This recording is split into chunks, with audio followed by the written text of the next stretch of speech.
Sunday, it's the mystery that has riveted a nation. An American Idol charged with double murder prepares to face a jury. CNN reviews the case of the Simpson murder mystery. CNN presents Sunday, 9 Eastern.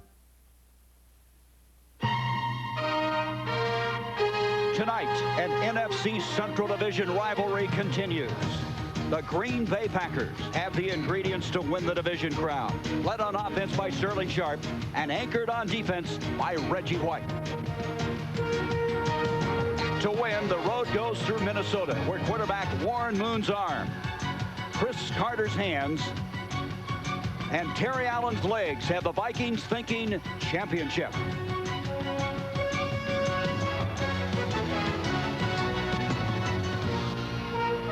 The NFL is next on TNT.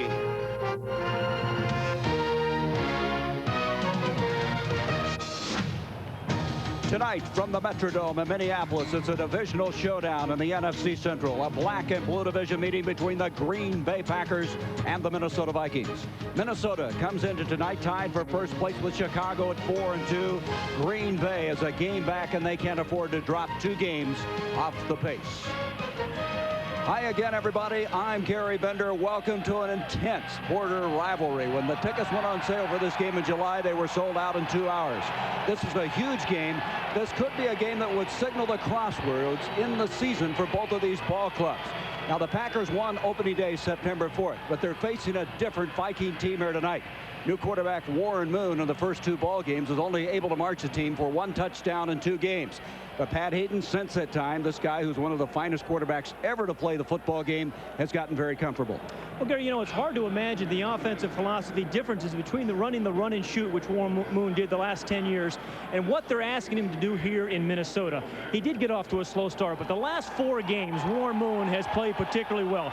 Left-hand column, you see what happened in the first 2 games. 1 touchdown to 4 interceptions. The last 4 games, the Vikings go 3-1, 6 TDs and 4 interceptions. And Gary, you know, you feel like his team is feeling really good about him now. As a matter of fact, Jack Del Rio said to us, with Warren Moon as our quarterback, we feel we have a potential championship team. Well, Terry Allen missed all of last year at running back for the Vikings with a severe knee injury. He has come back.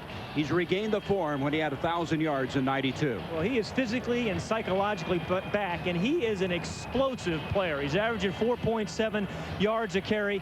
Now, there haven't been a lot of long runs this year in the NFL, but 2 of them have been because of Terry Allen. 2 40-yard runs by Allen. And tonight, the Vikings want to get him started early, use him a lot on first down. But the Packers said just the same thing. You know, we have a lot of respect for Warren Moon, but to win this football game, we have to stop Terry Allen.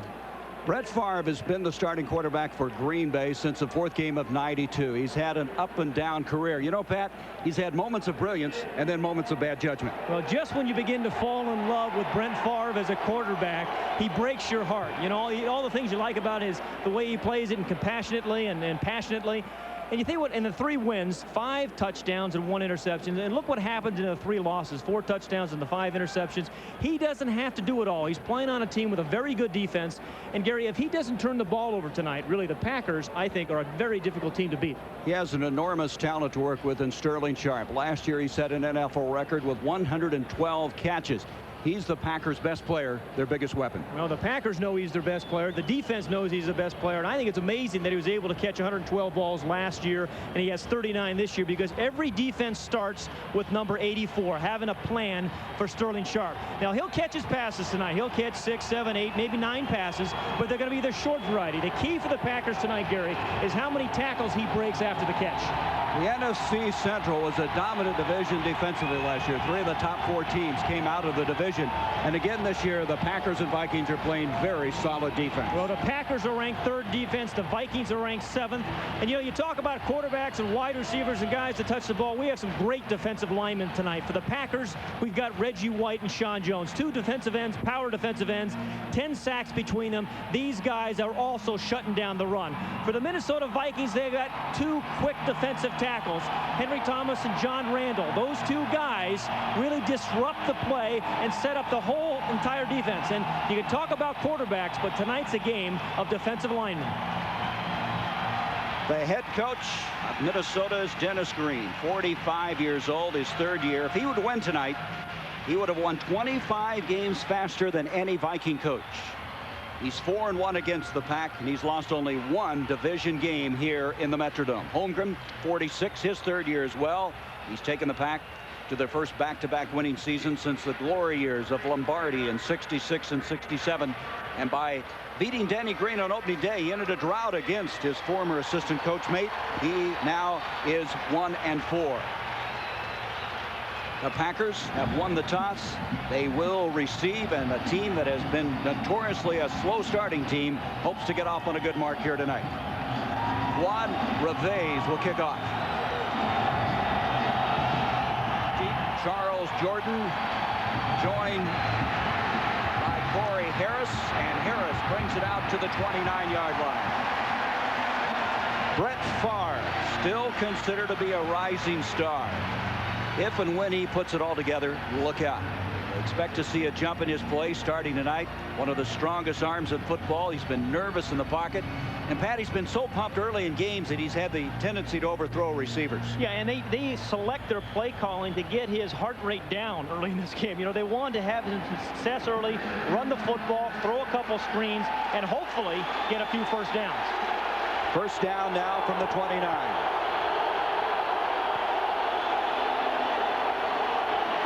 Ed West, the tight end, goes in motion. Hand off to Edgar Bennett. Bennett across the 30 and knocked out of bounds at the 33. Vincey Glenn on the stop. Let's take a look now at the rest of this Packer offense. Reggie Cobb, they'd like to get him to be very effective in the running game tonight. Brooks is starting to emerge, taking some of the pressure off of Sterling Sharp at wide receiver. A different starting line than the one they had opening day, September 4th.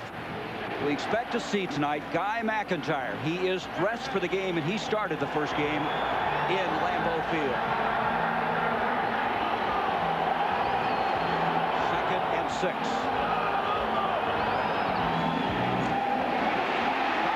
Not able to go anywhere because Henry Thomas, number 97, part of that tandem that's so good in the interior of the defense. Let's look at the defense. We've talked about Thomas and Randall. James Harris replacing Chris Dolman, who now is playing for the Atlanta Falcons.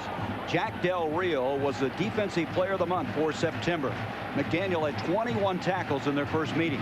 And Dwayne Washington is a rookie, and a lot of people feel he has a good chance to be Rookie of the Year if he continues to play like he has. 3rd down and 10.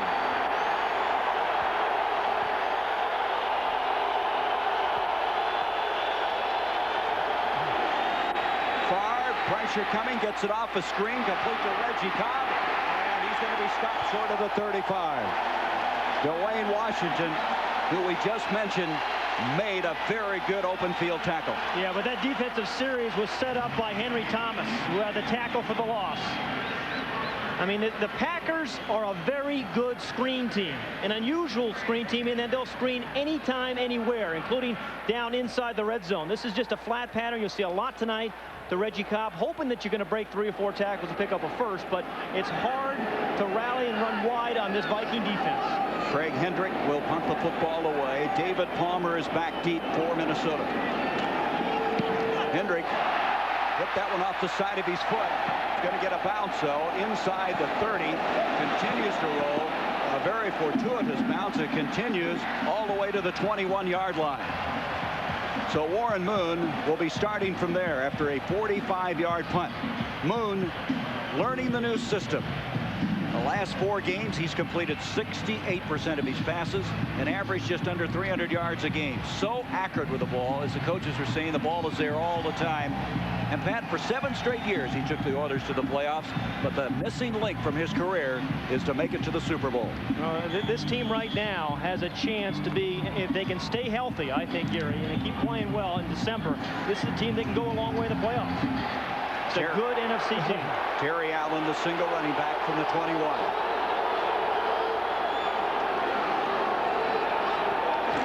Andrew Jordan in motion. Warren Moon completes it to Jake Reed. He breaks the tackle. He's got a first down out to the 34. And that's the thing you like about the Vikings offense is 2 big wide receivers. A 13-yard gain on the play. Reed and Carter are both 6'3". They're the prototype of the wide receivers seemingly everyone is looking for. The offensive line First-round draft pick, rookie from California, Todd Stussy on the left side. McDaniel's been to 5 Pro Bowls, and Chris Hinton to 7. First down.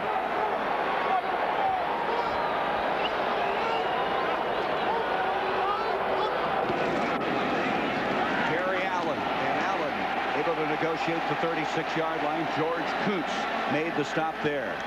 Defensively, let's take a look at this Packer forward wall.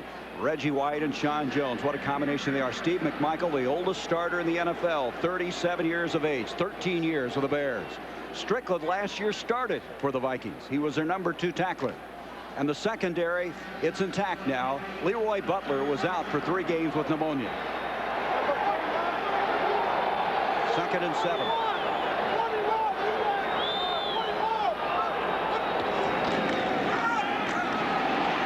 To Terry Allen, and that did not fool anybody.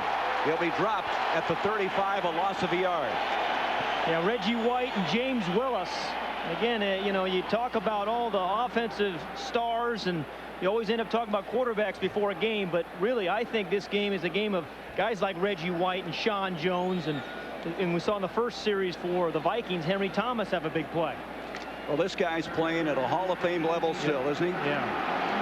And he's having a better year, actually, than he had a year ago, Gary. And he's playing the run a lot better than he was a year ago. 3rd down and 9. Moon with the fake, stepping up in the pocket, gets rid of it, complete. And the catch made by Amp Lee. He's very close to the first down. There's a late flag that's been thrown after the play had ended. Amp Lee had been out the last 2 games with a knee problem.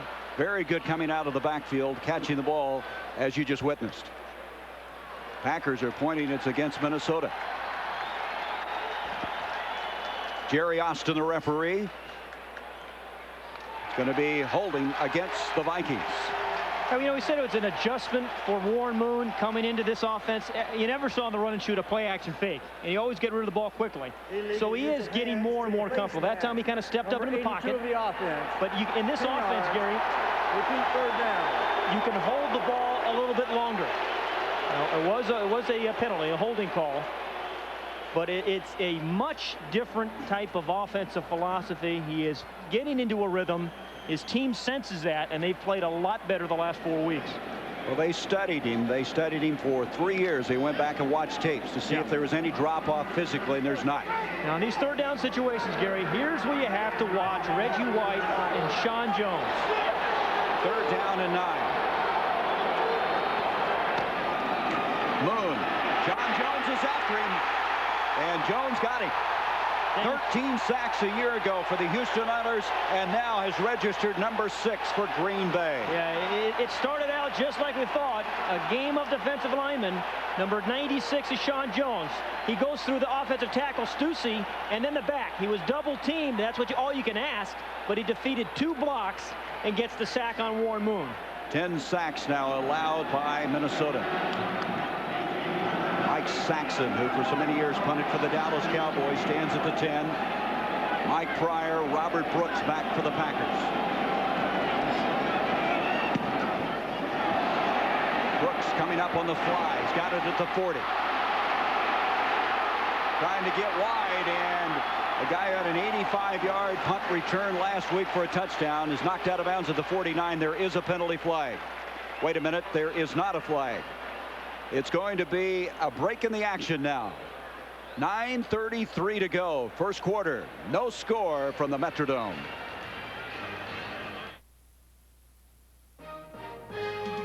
The NFL on TNT is brought to you by Coors Light. Reach for Coors Light, the silver bullet, and keep on moving. By Ryder's Jeans and Casual Wear. Cut to make real people look real good. And by BMW, the ultimate driving machine.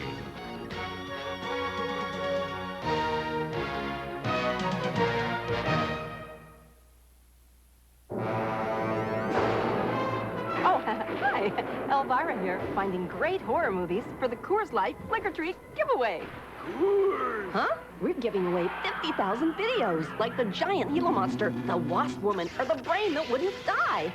Don't just stand there. Look for me this Halloween in a shocking display of specially marked Coors packages with film clips inside that tell you if you won. The Coors Light Liquor Treat Giveaway. It'll be a scream.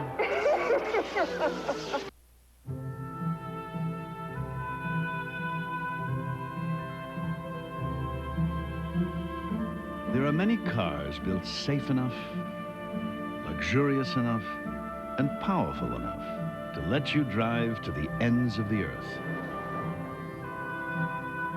But only one that makes you want to take the trip. Presenting the BMW 5 Series.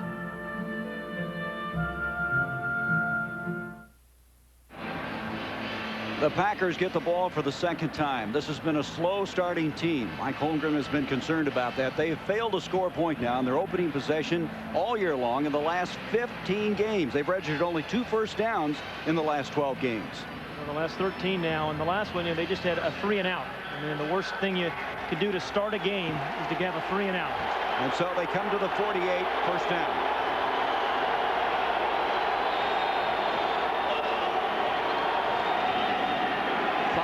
Double pumping, he's in trouble.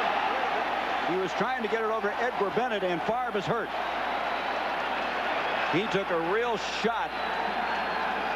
Looks like maybe the left hip area. Well, he got his hand, I think, smashed on a helmet, too. Mark Brunell, the backup quarterback, and Favre trying to shake it off. You know, you go back to that graphic a while ago, Pat, about being such a slow starting team. A lot of it is this guy. He's really been nervous early. And it takes a while to get in. There's the helmet. There's a helmet right into his right hand. And you're going to get banged around in there. You know, it's surprising more quarterbacks actually don't break their hands on helmets. Second down, 10, Cobb. And the purple gang, the defensive core is there. You know, they don't necessarily say, hey, we're going to stop the run. What they do is they say, let's meet in the quarterback's office, and we'll kind of stop the run on the way there. But you always have 4, maybe 5 guys working their way to the quarterback, stopping the run on the way there. 3 rushes now for the Packers. They have not netted 1 yard. You saw Jack Del Rio. What a career now he is enjoying in Minnesota. Yeah, just like Sean Jones is tough on 3rd down for the Packers. Right now, John Randall and Henry Thomas are the tough guys for the Vikings. 3rd down and 10.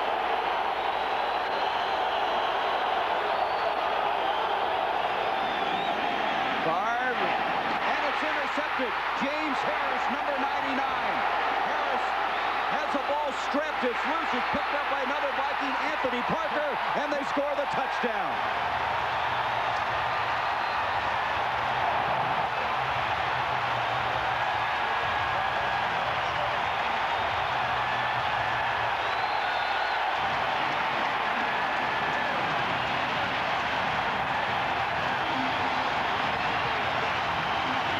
A 50-yard return. Parker last week had a 44-yard interception return against the Giants. 6-0, Minnesota. Yeah, and the 4th defensive touchdown for the Vikings this season. And we have a man shaking up, Jamie Dukes, being helped off the field. He's the starting center for the Packers. So we might see Guy McIntyre in a hurry now. Dukes is the guy that began starting at center when McIntyre went down in the first game. And you can see Favre is still hurting. 50-yard return. Harris with the interception. Anthony Parker, the quick recovery, taking it in. I'll tell you what happened was the Vikings right here. This is James Harris. He's lined up to rush the passer as a defensive end, but he dropped back in coverage and steps right in front of the receiver on the slant pattern. Favre certainly didn't expect it. Good defensive strategy by Tony Dungy. And then a pretty good catch by James Harris, a defensive end. And years ago, he started his career as a quarterback. Then he was a linebacker. Now he's a defensive end. And the Vikings live off turnovers. Yep, that's their 4th defensive touchdown this season. And Quad Reves makes it 7-0. The defense making something happen. And Tony Dungy's teams have done that ever since he's been in Minnesota.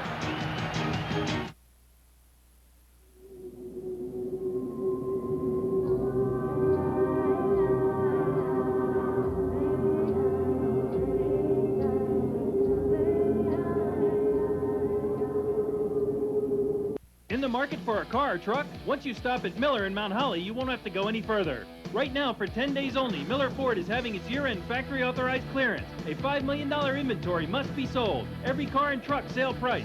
No reasonable offer refused. Miller in Mount Holly can help you find the right vehicle at a price you can afford. Others promise it, but Miller guarantees it. The Miller family has been satisfying customers since 1912. Stop at Miller today. Miller Ford Subaru Oldsmobile, Route 38, 10 minutes east of 295 Mount Holly. Both the new Chase Cash Builder Visa and the Discover card give you cash back. But only Cash Builder consistently gives you 1% back on purchases, 10% back on interest, is accepted at 11 million places, and has no annual fee. Once you've used Cash Builder, you'll see there's nothing left to discover. Watch your mail for our offer.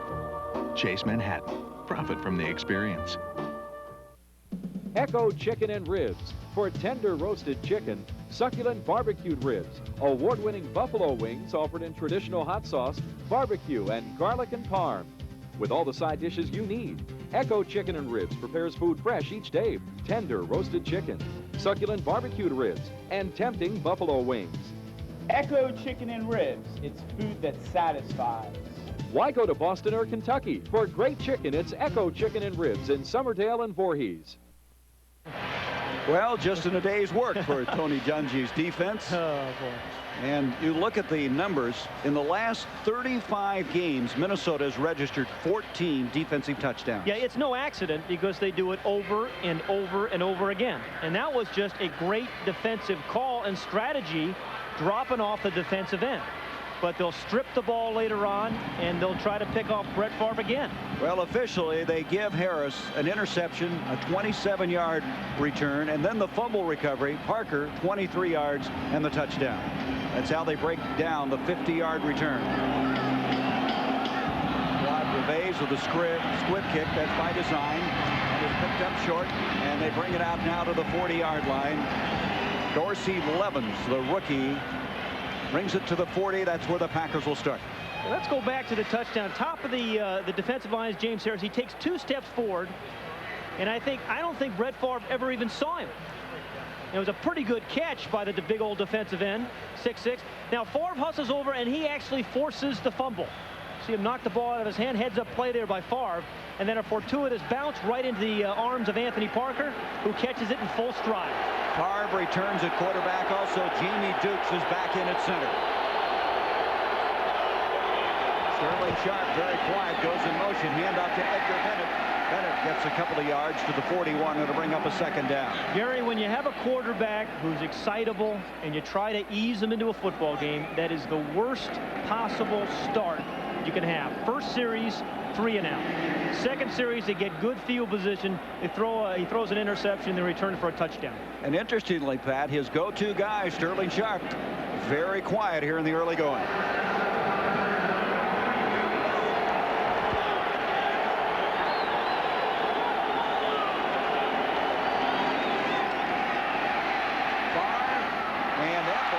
Off the hands of Brooks and hit Ed West in the stomach and fell harmlessly to the surface, incomplete. That ball was a rope.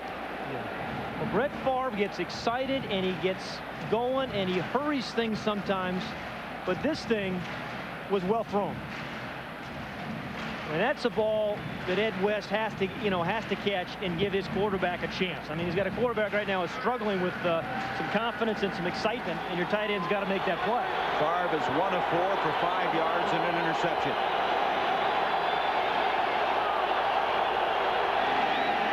This time he gets it to Robert Brooks. Brooks is going to get the first down, I believe. He dived just short of the 50, and that's where he needed to be. Malik Boyd, a rookie out of Southern in their nickel defense, over to make the stop. Let's see if he got the first down. The indication still waiting. Yeah, that's a strong run by Robert Brooks. Yeah, they're going to give him the first.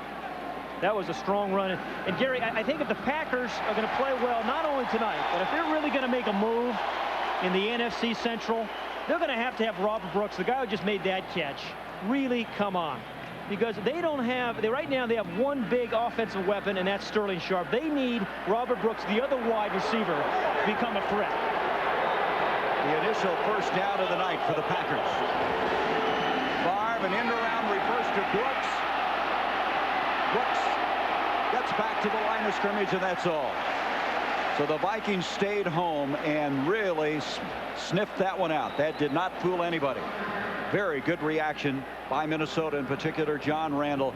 Tackles aren't supposed to be able to run like that. Well, yeah, he runs like a halfback. He really does. But, you know, actually a reverse and misdirection and trap plays ought to be, you would think, good calls against an aggressive defense like the Vikings. But Martin Harrison really stayed at home, and he's the one who really caused the play. Second down, 10.5 to go. Here's Cobb with the sweep to the near side. The flag is thrown, and Cobb is knocked down. I mean, Anthony Parker, he's not that big, 177 pounds, and he just stopped that forward movement in a hurry. Here's the penalty now from Jerry Austin, holding against Green Bay.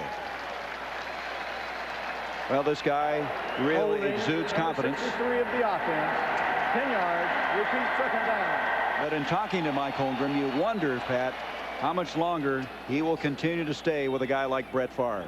Well, I mean, I think he said, hey, this is his third year as a starter, and we're expecting dramatic improvement from him. And, you know, Brett Favre has had his moments. I mean, he can be brilliant. He really can be and do some really dramatic things. He just, I think, has to realize, Gary, he's playing on a team right now with a good defense. He doesn't have to do it all himself. But also, I mean, they need some running game, and they do have to find another offensive weapon. Otherwise, too much is on his shoulders. 2nd and 20 after the hold. Bennett and Cobb in the backfield.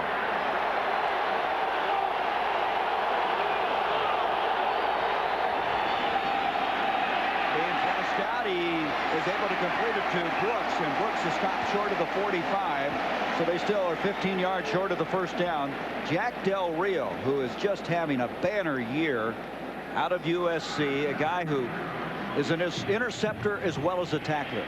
In the last 2 seasons, you can see he has led the Vikings. He told us that his career was revived when he went to Dallas. Jimmy Johnson made him fall in love with football once again. Yeah, he is a focused player, and he is a prepared player. As a middle linebacker, Gary, he makes a lot of big plays. Interceptions, fumbles, fumble recoveries. 3rd and 14. Setting up the screen, complete to Cobb. He's got a convoy, but he's not going to get him enough. Very good open field tackle by Dwayne Washington. That's twice now, Pat. The rookie has excelled in the open field. Okay, the Packers are not going to win this game. They keep playing it at 3rd and long, Gary. I think 3rd and 7 was the shortest 3rd down play they've had so far this game. And so Craig Hendrick will come back in and punt. He's the new punter this year out of Notre Dame. David Palmer, the rookie from Alabama, back.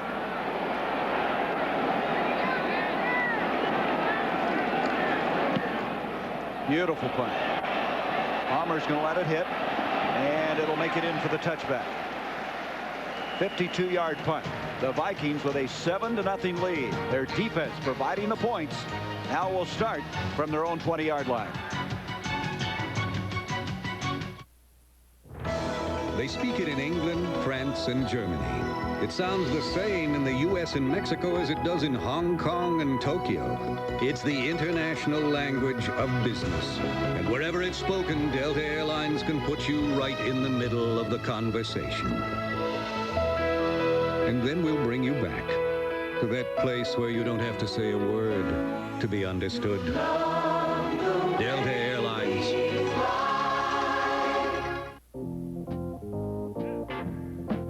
At Riders Jeans and Casual Wear, we studied hundreds, thousands of regular folks to learn their shapes and sizes. And then design jeans that fit them very comfortably. Try on a pair. You'll find it's like we knew your size exactly, somehow. Riders Jeans and Casual Wear, cut to make real people look real good.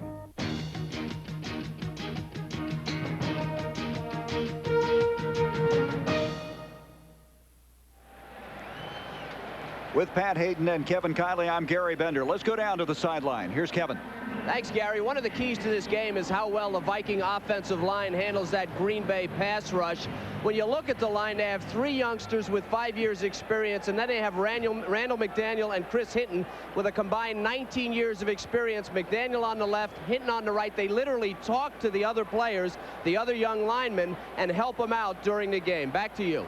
Kevin, that's a good point. McDaniel might be as good as there is in the game right now, playing that left guard spot. Yeah, and I tell you, the guy he's really helping is Todd Stussy, the #1 draft pick, who's playing left tackle, has all year long, and McDaniel has really helped Stussy come along. I mean, he's been out there on an island and played pretty solidly. Well, they tried him at guard earlier, but he was a natural tackle. So Stussy playing out there, strongest man in California history. Pumped more iron than anybody in Berkeley. From the 20 now, first down.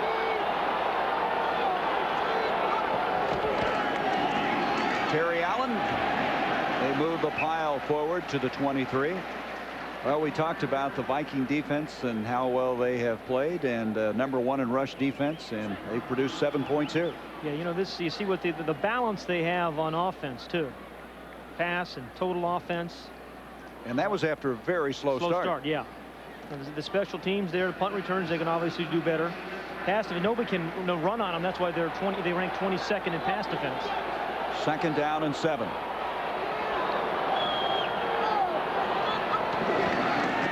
Moon, quick look. Chris Carter with the catch. He's out to the 28, and for Chris Carter now, that's catch number 46. He's on a pace to catch 120 balls. Between he and Reed, they are on a pace to catch 200. That shows you the 2 big 6'3" wide receivers are so tough. He's a slot receiver, Chris Carter is, Gary, and the thing is, he reads the blitz well. He's a smart player. That was just a sight adjustment. He saw a blitz there. He knows he has one-on-one with the free safety. Warren Moon read the same thing. You know, it's frustrating when a quarterback reads it and the wide receiver doesn't, but Chris Carter never seems to miss a blitz. 3rd down and 2. Moon reading, and the ball incomplete, intended for Jake Reed, who has emerged this year as one of the fine young receivers. That'll bring up a 4th down. George Teague defending on the play. First incomplete pass of the night for Warren Moon. He is 3 of 4.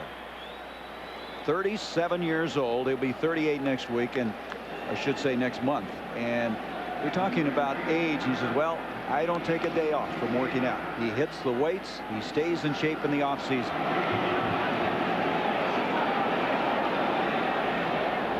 Saxon to punt. Brooks and Levens back. Mike Pryor coming up, fumbled it out of bounds. And so to go out of bounds at the 32, a 36-yard punt. So Brett Favre was going to continue playing in pain. His team down 7-0.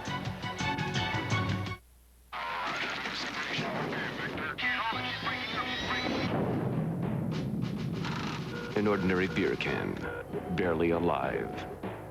Gentlemen, we can rebuild it. We have the technology. We have the capability to make the world's first bionic can. Coors Light will be that can. Better than it was before. Taller, thinner, silver. Next on the Coors Light channel.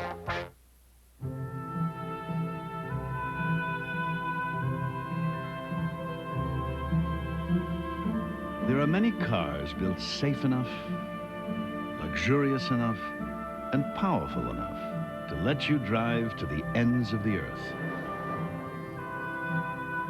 But only one that makes you want to take the trip. Presenting the BMW 5 Series. The car on the right was filled with Castrol Syntec, a synthetic oil, the other with conventional oil. They were then drained and started without oil to prove a point. You see, Syntec has a unique molecular structure that bonds to engine parts. Lab tests show it leaves a layer of protection far stronger than conventional oil. And if Syntec protects this well now, imagine if you leave it in. Castrol Syntec protects in ways other oils can't.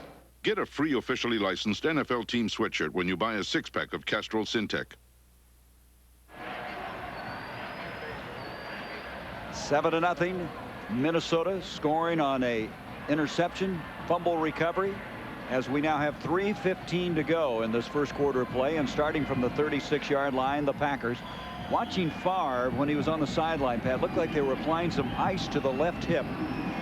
He is in pain, there's no question about it, as he comes to the line of scrimmage.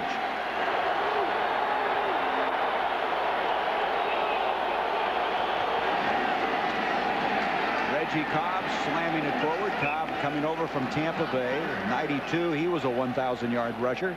Moves the ball to the 41-yard line. It'll be 2nd down and 5. Roy Barker on the stop. You know, we talked about John Randall, number 93, and here's one way you handle him. You trap him.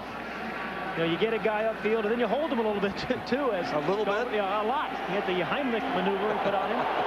That's a takedown. 2nd and 5. And the catch made by Edgar Bennett, and he's very close to the 1st down. Carlos Jenkins over to make the stop for Minnesota. It is a 1st down for Green Bay. John Randall has been a real force for this Viking defense this year. And you get 2 guys in your face. I mean, that's how you have to take care of them, though. And what does that mean? That means the other guys. Henry Thomas is going to make some plays. We already saw John Harris intercept the ball. So even when he's double teamed, he's setting up some other defenders.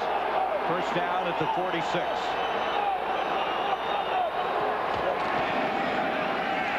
Favre going up top, going deep. Brooks is there, and he can't get it. He had Dwayne Washington beat. The ball thrown to the outside, and Brooks could not relocate in time to make the catch. Yeah, a missed opportunity. But I'll tell you one thing, the Packers, he's up at the top of the screen. This is Robert Brooks. We also said this is the guy that the Packers really have to get involved in the game. Everybody seems to be squatting on the Packer receivers, Gary, because they have not been stretching the defense much this year. The ball's thrown to the inside, though. I think Robert Brooks makes the catch there. 2nd down and 10.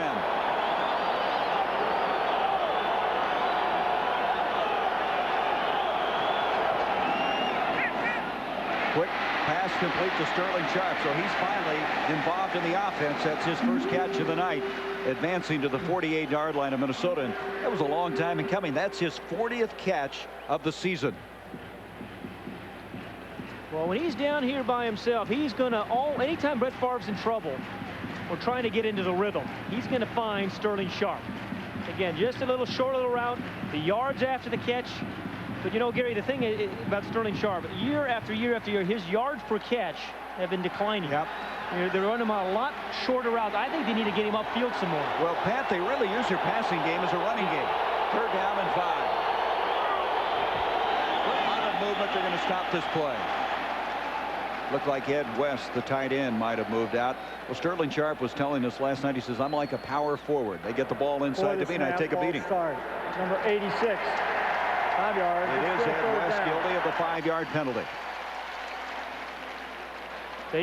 Even on the penalties, you protect your quarterback. And Frank Winters, number 52, right there in the left, is going to save a shot to Brett Favre. An offensive lineman, you know, there's no whistle for them. Better safe than sorry, right? Yeah, don't get your quarterback killed. You sound like you've experienced that somewhere along the way. Way too long. 3rd down and 10.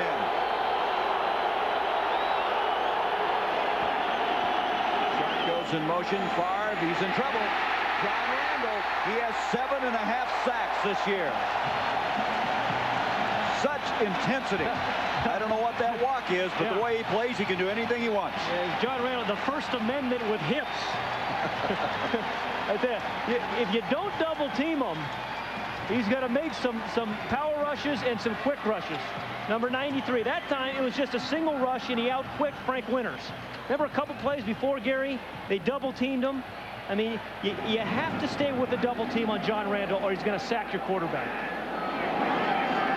So the loss inside the 40. Hendrick to punt again. David Palmer will signal for the fair catch and make it to the 21-yard line. Well, a week from Sunday, we'll go back to our regular time here on TNT. We'll be out in the Valley of the Sun. The Pittsburgh Steelers, who are 4-2 thus far, going against the Arizona Cardinals, 2-4. Buddy Ryan's 46 defense, which is number 2 against the rush. And we'll get to look at this guy, Rod Woodson, number 26, one of the premier punt return men and cornerbacks in the NFL. And blitzers. I mean, Rod Woodson times a blitz as well as anybody in the NFL. First down now from the 21.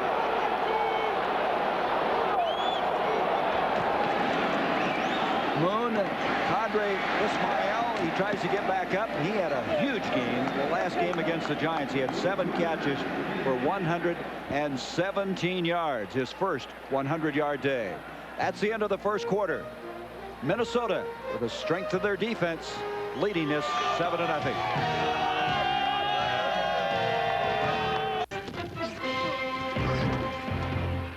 Time now for the latest Eagle news, sponsored by CT's Video and Appliances. This 94 Eagle team has a whole new look. Watch the 94 Eagles soar on CT's all-star lineup of big screen TVs from Mitsubishi. Buy any Mitsubishi big screen or TV by December 5th and make no payments, no interest until 1996. That's right, no payments, no interest until 1996. Visit CT Showroom now for details. South Jersey residents deserve the convenience of doorstep newspaper delivery every morning by 6:30 a.m.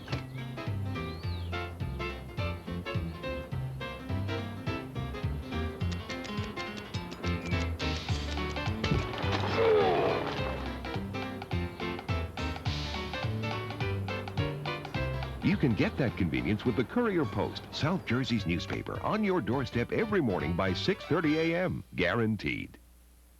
Agency Cellular, an authorized agent for Bell Atlantic Mobile, your one-stop telephone shop for all makes and models of cellular phones, mobile fax machines, office phone systems, and pagers too. Celebrate the grand opening of our Cherry Hill store with these great deals. Motorola Transportable with signal strength and more, $69. Great savings on cellular phone accessories too. So stop in Agency Cellular, 900 Creek Road, Belmar, or our newest store, Route 70 East, Cherry Hill. Your one-stop telephone shop is Agency Cellular, an authorized agent for Bell Atlantic Mobile. Aim. Vikings leading 7-0, and while we're away, Brett Favre went into the locker room. We're going to go back and show you how he got hurt early in this football game. Yeah, this was the second series for the Packers. I thought it was his hand that actually was jammed, which it was, but he came up holding his hip, his left hip. And he went into the locker room. It looks like they have ice or either heat, one or the other, on that hip area. Mark Brunell would be the quarterback should he not be able to return. We've been told unofficially that the Packers expect him back maybe 2 or 3 series. And interestingly enough, Favre started all 16 games last year for the Packers, one of 7 quarterbacks in the NFL to survive the entire season. And you know, the Packers took a gamble this year. I mean, they have 2 very inexperienced quarterbacks behind Brett Favre. Brunell has not played. Ty Detmer in his 3rd year. Brunell, a left-hander, number 8, reminds you, at least in the uniform, throwing left-handed of another guy, number 8. Well, he's got some of those same abilities. Not saying he's Steve Young yet. Back to throw, Warren Moon. That's incomplete. Intended for Adrian Cooper, a guy they acquired from the Pittsburgh Steelers for a couple of draft picks. Hey, this has been a defensive game so far. I mean, so often you get wrapped up talking about running backs and quarterbacks, but I mean, there's been a lot of good defensive line play so far in this football game. Well, it's a black and blue division. Yeah. It's very similar, very familiar. It's Fritz Schirmer, the new defensive coordinator, coming over from the Cardinals. Many years the defensive coordinator for the Rams, 62 years young. 3rd down and 4.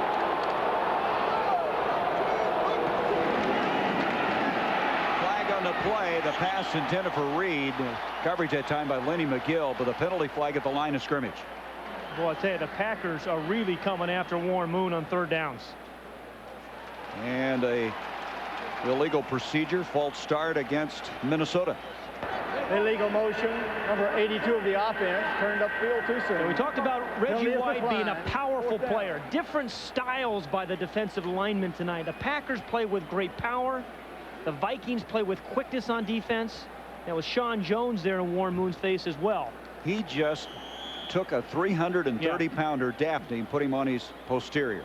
I mean, that shows you how strong he is. His rear end, too, there. His rear end as well. Derriere, whatever. To punt the football now is Saxon inside the 15. Brooks is back deep, joined by Mike Pryor.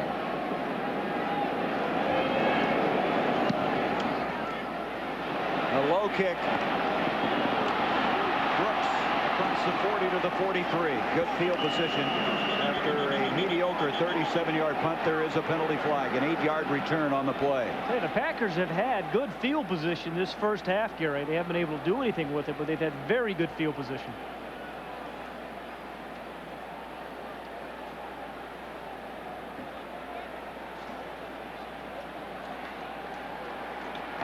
Personal foul, number 30 of the receiving team after the play is over. Unnecessary roughness, 15 yards. That is Corey Harris. Holmgren not happy about it. His team trailing 7-0. We'll take a break.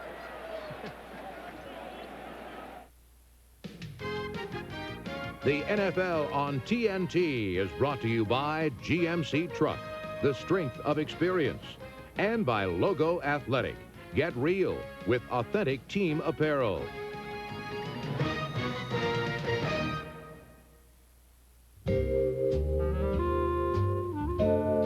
Along with all the strengths of a GMC truck, the new Jimmy also offers a premium smooth suspension. No shakes, no jolts. It might just be the perfect way to start your day. The all-new Jimmy. Drive it at your GMC truck dealer. If you're going to be a Green Bay fan, you have to dress for the weather. Let's start with September. Now October, that might be nippier. And when we make it to the playoffs, then the fun really begins. We could build a dome.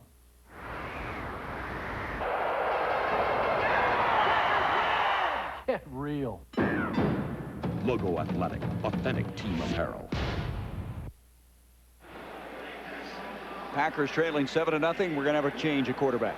Yeah, Steve Brunell's going to come in, and, you know, we think Brett Favre is going to come back, but Brunell is the guy that, you know, he's a left-hander, he's a pretty good runner, and he's going to have to keep it alive till Favre gets back. Okay, let's take a look now at our GMC truck leaderboard, and in 92, some very illustrious coaches coming in. Two of them in this ball game tonight, Green and Holmgren.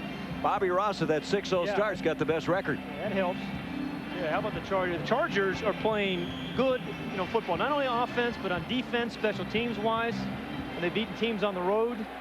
And here's the new quarterback, Brunell, who had a very fine career at the University of Washington. His first snap in the regular season, and the handoff goes to Edgar Bennett.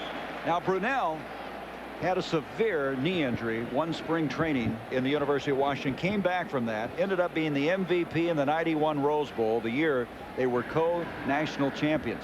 The thing you keep hearing about this guy is what great character he has and leadership ability. And Gary, he is really strong. You know, we're talking to Sherm Lewis, the offensive coordinator of the Packers this week, and he said, hey, this guy throws a very easy ball to catch. He's a left-hander, and he said he can really run. He's a strong runner, too. 2nd down and 8. Southpaw, and that ball was not thrown well as he tried to hit Edgar Bennett across the 25-yard line. I think his jersey's too tight. A few other things may be tight right now, not just the jersey, but here is a guy who really last year was the 3rd quarterback. He moved ahead of Ty Detmer with his strong play in the preseason. They're excited about him. Did not play at all last year, and a guy who has good size.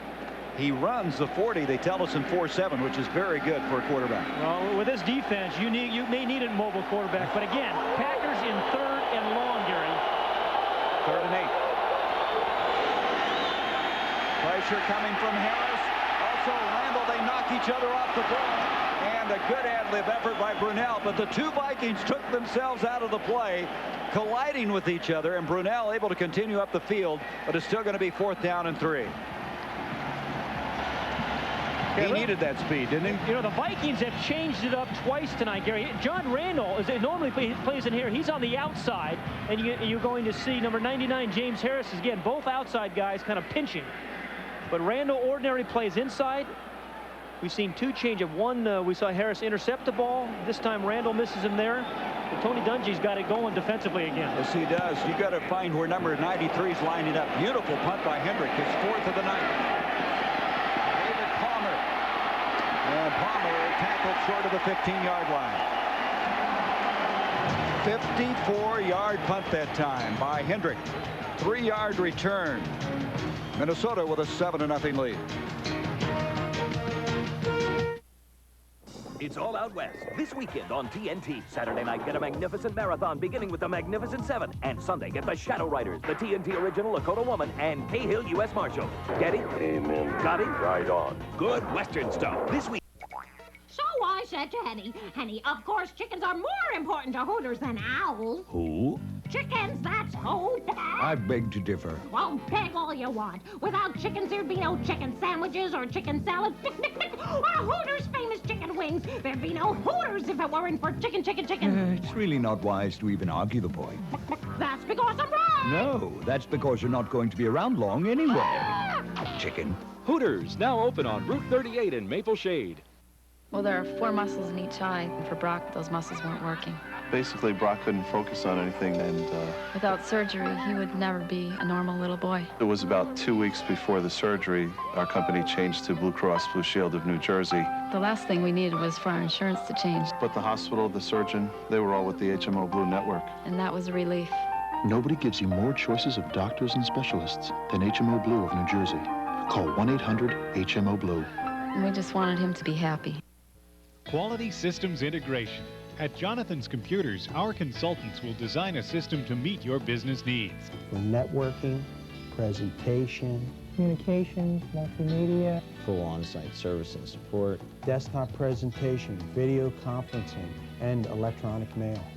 With equipment from IBM, Hewlett-Packard, Apple, and Compaq, Jonathan's Computers in Mount Laurel offers cost-effective business solutions for a more productive tomorrow.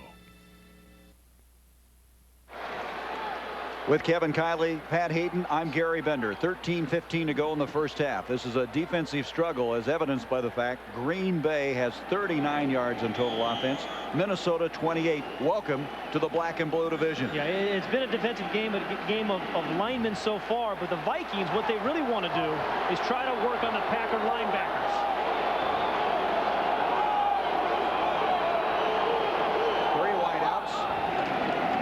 Moon on his first down, going deep to Reed, and George Teague had it covered all the way. Teague had 2 interceptions in the opener this year, played in Lambeau Field. The matchup all night you want to watch. 78 is Chris Hinton for the Vikings, a widely lined Reggie White. Again, he's going to play you with power. And Hinton was saying you always have to keep your feet moving and keep your body in front of Reggie White. Boy, a lot of Pro Bowls between those two guys, yeah. Huh? Hinton and White. How many? How many Pro Bowls between them? Well, 7 for Hinton and 8 for Reggie. That makes 15, I think. Modern math never fails you. 2nd down and 10. And this time he comes back and makes the connection to Reed. Out to the 27, a 13-yard pickup, 1st down. Yeah, Chris Hinton and Reggie White continue to go after. Reggie White has a number of different pass rushes. He's got one that he calls the club. He said he learned it from Howie Long. That's just kind of a rip move inside. The ball's off too quickly.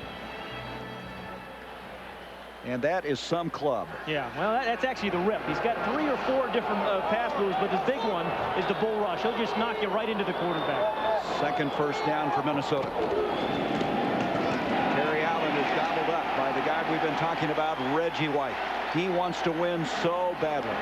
He is the guy who came to Green Bay to try to take him back to the Super Bowl. I tell you, Chris Carter, the wide receiver, kind of thought about just for a second blocking Reggie White, then thought better of it. You better block him, even when you're running away from him. I mean, teams try to run at Sean Jones and away from Reggie White, but he still has some quickness. You know, he can play with power, and then he can play with quickness down the line. Boy, he looked great yesterday, didn't he? Yeah. He feels as well as he's ever felt. He had some surgery in the ankle in the offseason. Playing so well. 2nd down and 12. And Carter over the middle. Was that Carter a good to the throw? 34. That was a good throw and a good catch. If you're Warren Moon and you come to a new football team, you're happy you have a guy like Chris Carter as your go-to receiver. And, you know, the game has changed so much, Gary, with Chris Carter. I mean, he doesn't have to be open to throw him the ball. He is so strong and athletic. He takes the ball away from people. So You know, a lot of times receivers have to be open when you throw it to him, not with Chris Carter. When the ball, by the time the ball gets to him, he'll jump and get open. He broke all the Viking receiving records last season. Robert Smith now is coming to the backfield on a 3rd and 3. No, to Reed, he can't hang on, and we have a flag. Terrell Buckley was stride for stride, but I think he's going to be called for pass interference. Gary, Jake Reed is also very, very important. Pass interference, number 86. No, they're calling it on Reed instead of Buckley. Again, this is a matchup. Terrell Buckley and Reed, the Vikings like the size mismatch. Reed is at 6'4", Buckley at 5'9". He's saying he pushed off. I don't know, I thought it was a pretty clean play all the way around. I did too. Anyway, it's going to bring up a 4th down. Saxon to punt the football. The Packers need a special teams play. I mean, their offense has not gotten it done. The defensive play well, but they need a special teams play. Well, that's what got them started in their last game, you might recall. Brooks with that 85-yard punt return. Beating the Rams. Saxon did hit that one well. It sounded funny, didn't it? Pryor's going to get it. Mike Pryor to the 30, 35, and Pryor doing a very good job of getting the ball across the 40 to the 42-yard line. Another good field position situation for Green Bay. 40-yard punt, and Pryor, who played so many years with the Colts, with a 17-yard return.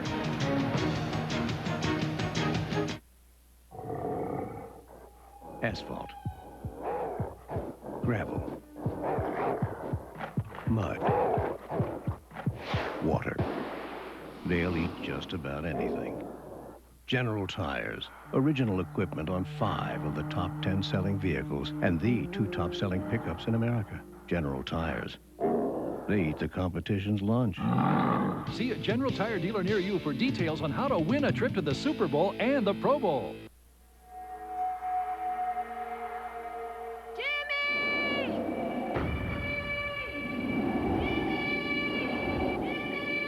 Anybody can take you to the top of a mountain, but when you come down out of the clouds, you need the strength for what you face every day. Introducing the all-new Jimmy. For the way you really drive. Come on, sweetheart! Your first big snow, Joey. Here he comes. Joey doesn't care that inside is the world's most energy-efficient furnace. Here he comes. Here he comes. Or that Carrier can save up to 40% annually on heating. Look at him. He loves it. All he cares about is how warm and comfy Carrier keeps it inside. Hey, come on. Joe? If you care about energy efficiency and saving money, call your Carrier dealer. Turn the knob, Joey. Carrier, we're the inside guys. Minnesota the 7-0 lead. Here's the weekend's NFL schedule brought to you by Pennzoil. Week number 8 in the NFL. So we come back at the 43-yard line after that resourceful return by Mike Pryor. Mark Brunell continues at quarterback for Green Bay. Hey, if I'm Mark Brunell, though, and I'm in the passing game, you think you want to look Sterling Sharp's way.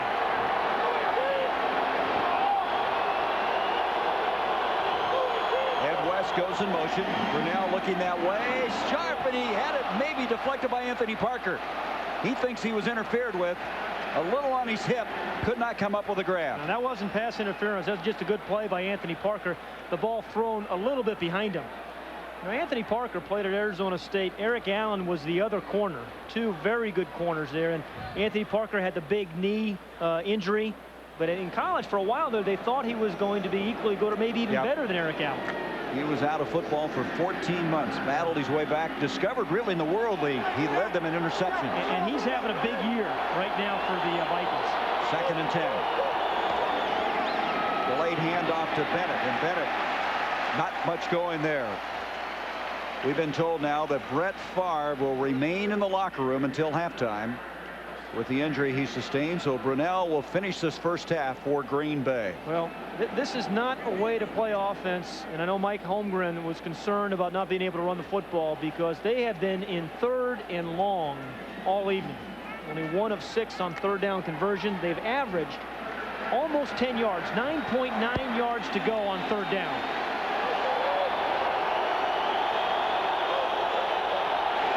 Sean Johnson's coming to the backfield, and they get it to Johnson, the rookie out of Northern Illinois.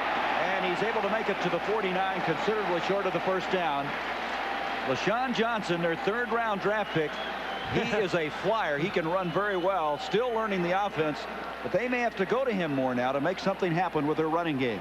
It is just so tough to run screen passes on 3rd and long and convert, Gary, particularly against a defense. All the defense of the Vikings, they can really run. Plus, they are really categorized as being a screen team. They're not fooling anybody. More screens than the New York Knicks.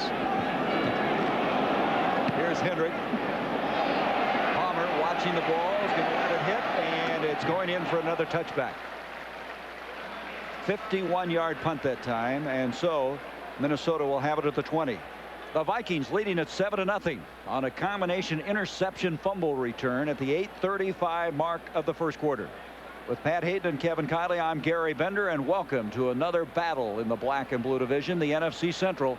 A game that could be a crossroads game. The Vikings coming in here at 4-2, tied for first with the Bears, and Green Bay at 3-3, and they can ill afford to drop 2 games back. Yeah. Warren Moon said to us yesterday, this is a really big game. It's a division game, and he said we've already lost to Green Bay. He said we really need to win this one.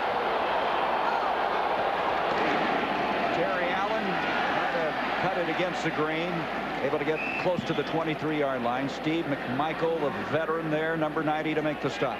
You know, Gary, we talked about the explosiveness of Terry Allen. Only 9 runs this NFL season so far of 40 yards or more. He has 2 of them. But I think the interesting thing about Terry Allen, he's not, you know, a little scat back. He can run with some power, he can break some tackles, and he is explosive. He can bang it in there. There's the runs you were referring to. You know, Allen, when he goes over 100 yards, they win every time. He's 6-0 in his career when he's over the century mark. None of those runs have gone for touchdowns. Play action fake by Warren Moon. He's in a little bit of trouble. And the play is going to be made by Reggie White. He just bowled over the blocker and continued on to the quarterback. And 2 All-Pros drifted inside the 5. They're going to mark his progress at the 9, but Warren Moon knew who was on top of him. Never could get away from him. Gary, I promise you, it's a mismatch when you have a wide receiver, Chris Carter, number 80, trying to block Reggie White. It's twice tonight. It's just not going to work. And he just kind of discards him. Warren, you see, Warren couldn't believe it. He said, what happened there? I mean, I saw him discard offensive tackles, and he's certainly going to do it to Chris Carter, but you can't expect a wide receiver to block him. That's like sorting people out as you get to the quarterback, right? We're going to have a timeout called now by Minnesota. That would scare you a little bit. You're looking up the field, and you see this body hurtling through the air. The victim of Reggie White. We'll be back.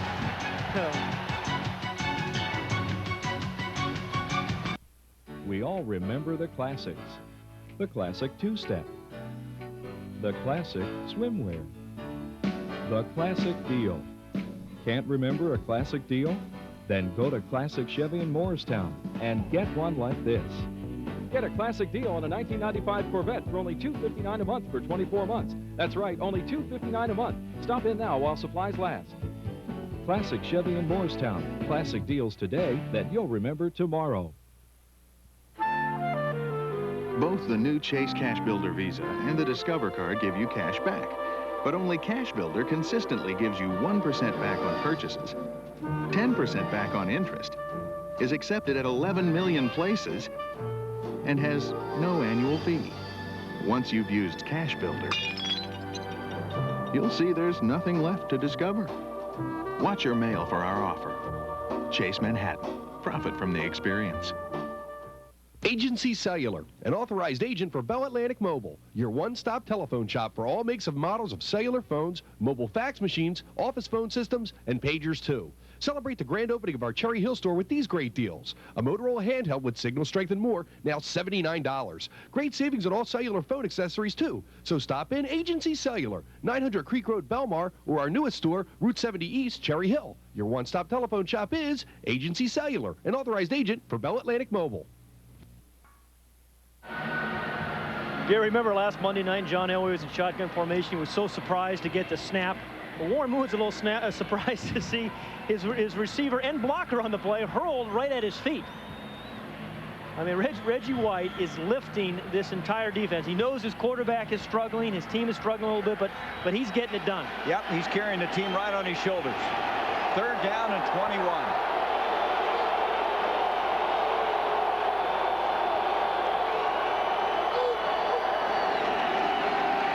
Moon, complete to Adrian Cooper, the tight end. He's a load to tackle. This guy weighs 270 pounds. They wrestled him down, and it's going to bring up a 4th down. Gary, the way these two defenses are playing tonight, it's not going to, there are not going to be a lot of points scored. So you just have to be careful that one error that the Green Bay Packers made was converted into a touchdown. Warren Moon is an experienced guy, generally does not turn the ball over, has not done it much the last 4 games, and turnovers will be the difference in this football game. That's the 3rd time tonight now that the Vikings have been 3 and out.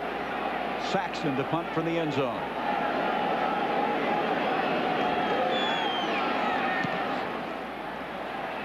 Brooks coming up, makes a fair catch at the 50-yard line. And again, the Packers with excellent field position. 35-yard punt. Coming up at halftime, the Fruit of the Loom halftime.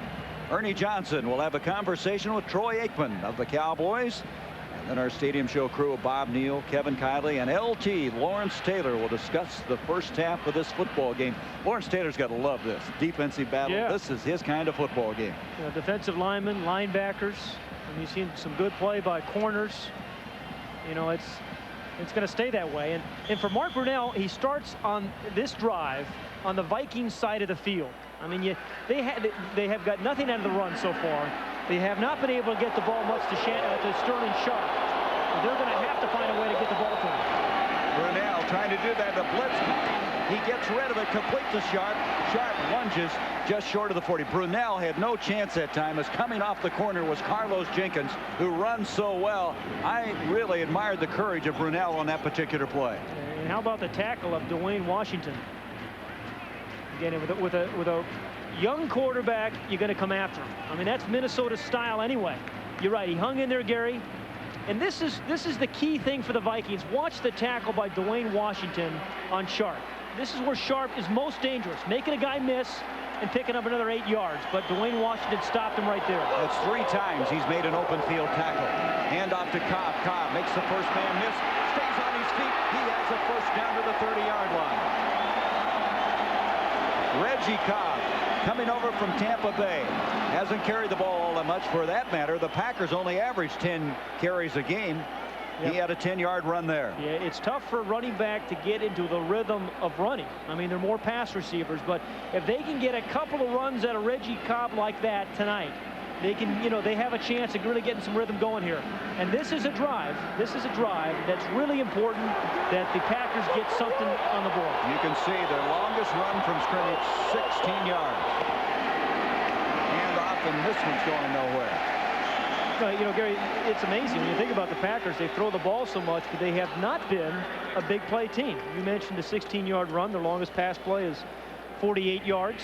And then, interestingly enough, on the other side, the Vikings have forced teams to throw the ball so many times. Yeah. Coming into this game, they had forced 257 attempts. That's the most in the NFL. So they play right into the Vikings' hands.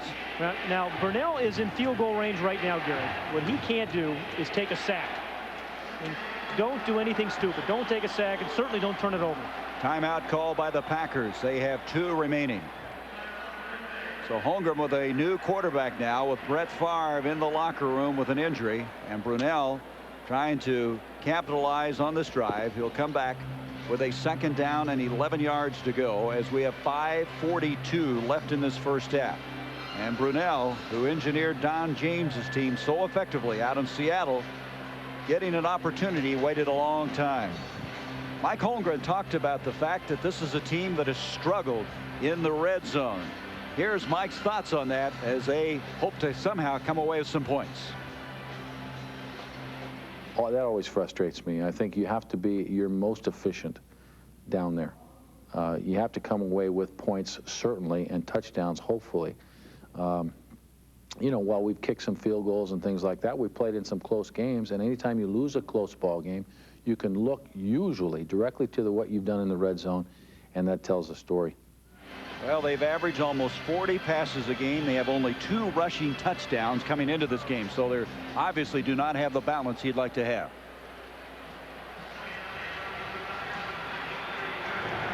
The numbers from the red zone, they're not in that red zone yet. They're at the 33, 2nd and 11.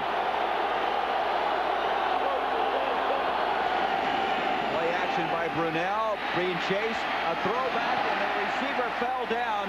Reggie Cobb stumbled and fell, and it'll bring up a 3rd down. Let's go down to Kevin Kyler. Thanks, Gary. Pat, you know, I've been on the sidelines all year, and I've watched a lot of wide receivers when they were getting the ball and when they weren't getting the ball. And, Pat, you talked about involving Robert Brooks. This is a guy that runs his patterns full speed on every single play. You've got to guard this guy, and you don't know whether it's going to be a pass or a run. Great value to the offense. He's not giving anything away. Back upstairs. That's a good point. And one thing Brooks has is great conditioning. They feel he's maybe as well conditioned as anybody on the club. 3rd and 11. Double pump, setting up a screen, and it's almost intercepted by Harris again. That would have been his 2nd of the night. Man, this guy, he replaced Chris Dolman. And, you know, you talk so much about Henry Thomas and John Randall. This guy, James Harris, has a feel for the football game. And not only this game, this season. I mean, he's beginning to come on. It's amazing when the expectations are, Gary, for turnovers and making big plays, which this Viking defense has had for years. You kind of get caught up on it, even if you're a young player like Harris is in his 2nd year. This will be a 50-yard field goal attempt by Chris Jackie. Jackie's long in his career is 54. Jackie's kick is on the way. He got it, and the Packers are on the board. Nolan Cromwell, the old roomie of Pat Hayden when they played together the Rams, the special teams coach, former University of Kansas quarterback, and Jackie hits that one, and for the year now, Jackie is 9 of 11, and that is his long for the year. His long previous to this one was 49 yards. And Brunell did his job there, Gary. I mean, he didn't take the sack, didn't throw the interception, turned the ball over, got his team on the scoreboard with 5:28 remaining in the game. I mean, in the half. And now his team is right back in it. And what he's got to continue to realize, his defense is good enough to win this thing for him. It is good enough, and the Vikings are finding that out the hard way. If you look at this Packer team, they've allowed so few points all year long.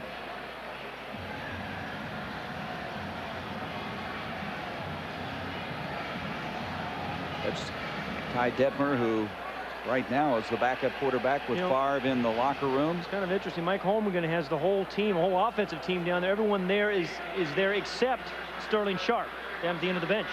Packer defense has allowed only 17 points plus 1 time this year. So your point is well taken, and they're in this game. Trailing now 7-3. Jackie to kick off.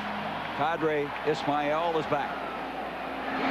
He'll get it at the 10 eventually, I think. He gets on it. At the 13, oh, is he upset? Got to be careful about spiking that ball.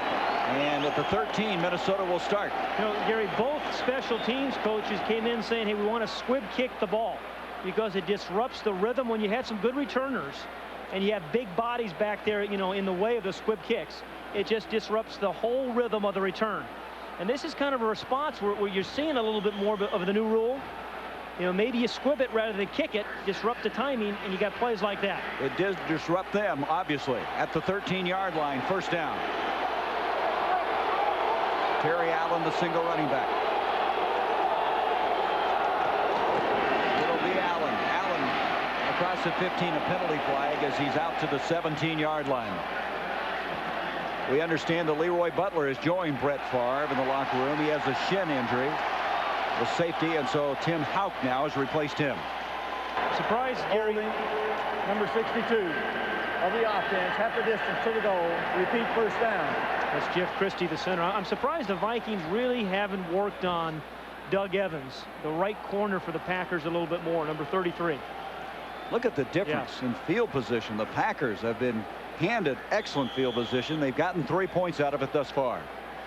Warren Moon now is backed up with a 1st down, 15 yards, make it 1st down and 20 yards to go.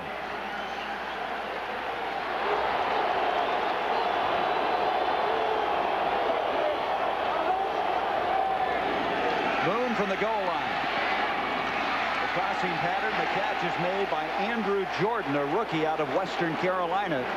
You might remember another Jordan that used to play for Minnesota wore that same number, Steve Jordan. But this is Andrew, not to be confused with a former Pro Bowler. You know, this is a play. The Packers linebackers reacted very well to this play, Gary, because the Vikings came into this game feel they could really work on those inside linebackers. And George Kuntz, one of the outside guys, but he made the play there. I mean, made the stop without much of a gain. Second down and 13. You can see they're not doing very well per play. Cooper in motion. Moon rolling that way. Being flushed out. He's going to take off to the 15 and tackle there. But there's a quarterback who knows his defense is playing well, Gary. He's not going to force the ball. He's not going to throw the ball into the coverage. And again, you have to know not how well your offense is playing, but how well your defense is playing. And you're going to see number 87 Cooper give Stussy some help on Sean Jones. I mean, you double team Jones, you got to pick your spots and double team Reggie White. But that should lead the tackles to make some plays. Third down and 7 after the scramble from the 15-yard line. And we're going to have a timeout called. Confusion by Green Bay. They had people running all over the place. So they'll have one timeout remaining with 3:35 left in this first half. George Kuntz, a guy who again was discovered in the World League. There's been several of these guys. We talked about Anthony Parker. This guy, after playing so well for the Ohio Glory, was contacted by 6 teams but came to Green Bay, and he's one of the best free agent finds they've had in some time. Can you name 3 other players from the Ohio Glory? I can name the coach, Larry Little. Remember him? Yeah, Miami Dolphin fame. Dennis Thurman, who was an assistant coach who played for the Cowboys. But nice segue, though, Gary. I like that. You really are something. You are always out to get me, I can tell. Third down and 7 when we come back. To get back to what you said about Warren Moon, you know, he's played so long in the NFL, 10 years for the Oilers, 6 years to the Pro Bowl, 7 times into the playoffs. So he has big vision. He knows what's happening in this football game. Your point was well taken. Don't take any chances. Let your defense keep you there. You know, they're struggling a little bit tonight. But, you know, other than the Cowboys, nobody is really dominating in the NFC. This is a team that stays healthy, can play with just about anybody.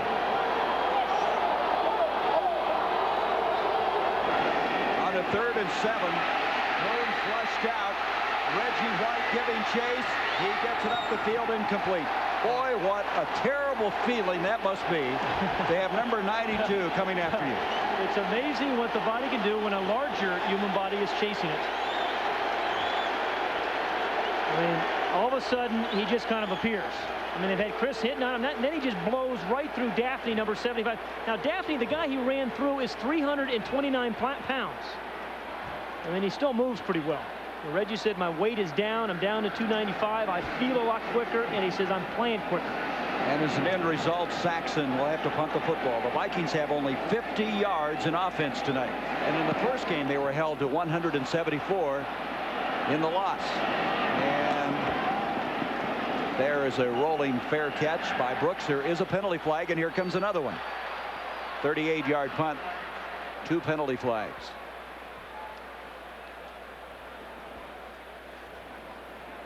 Well, this is so typical of this division. The only thing is they used to play it outside in the snow and the ice and the cold weather. We're inside. Now they're inside and serving shrimp cocktail. It's a little different. Personal foul. Unnecessary roughness. 59 of the receiving team. A late hit play by Wayne Simmons because his team had great field position. Down by 4 points, 3:19 and a half. That's just not a heads-up play. Well, he's trying to get back into the starting lineup, and that will not help. He's their first-round draft pick a year ago from Clemson. Coming up, the Fruit of the Loom halftime report. Again, Troy Aikman will be with Ernie Johnson. They'll have a conversation. Bob, Kevin, and LT will analyze this first half from the Metrodome. Well, the Packers go from being roughly 15 yards away from a field goal attempt. Now they got a heck of a long way to go. They really have not mustered much. It's been all defense in this first half, led by that guy, Reggie White. Well, Denny Green has lost only one divisional game here in the Metrodome, and that's when we were here last year, losing to the Detroit Lions. He was real happy to see you again, Gary. He was really pleased, right? From the 31. Brunell up the field, and he completes the ball, and that is Anthony Morgan, the former Chicago Bear, who made that catch. His forward progress will be marked at the 36-yard line. Boy, Gary, you know, as you watch the Packers, you have to think they missed Jackie Harris, their tight end. Yep. He's now in Tampa Bay. Went there under free agency. A tight end who was unique in that he could get deep down the middle. And boy, does that make it easier for your outside guys when you have a tight end that can get down deep. Yep. Mike Holmgren said we've changed what we wanted to do with the absence of Harris, who's now playing for Tampa Bay. Brunell's 3 of 7 for 20 yards, 2nd and 4.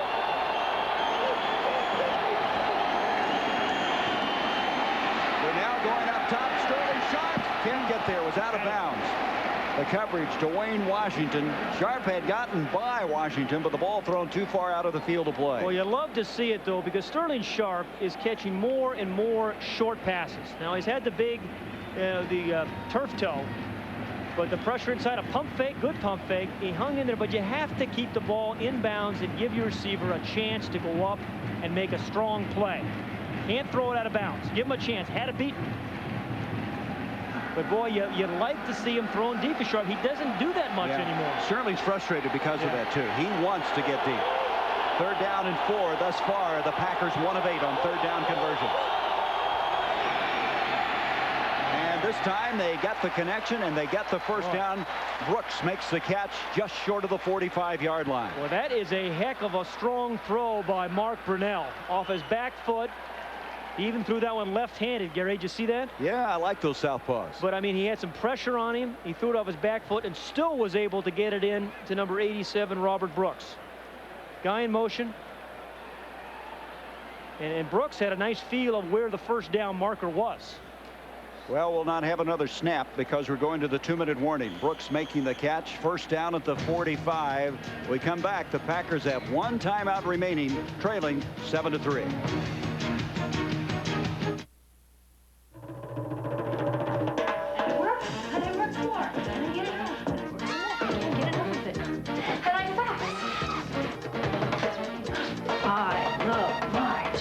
Sometimes the best way to change your life is to change your clothes.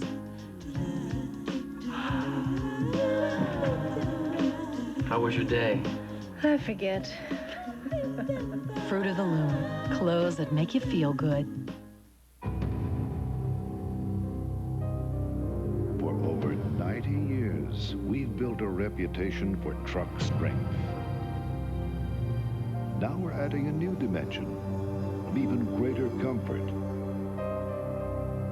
With a luxury of leather and a refined new interior, surrounded by all the strength you'd expect from GMC trucks, which may be the greatest comfort of all. At Jiffy Lube, we understand that some people like to change their own oil. They want to save money. But when you think about the time it takes to buy new oil, get out the tools, do the work, properly dispose of the old oil, and clean up, well, just think about it. And then think about going to Jiffy Lube for your next oil change.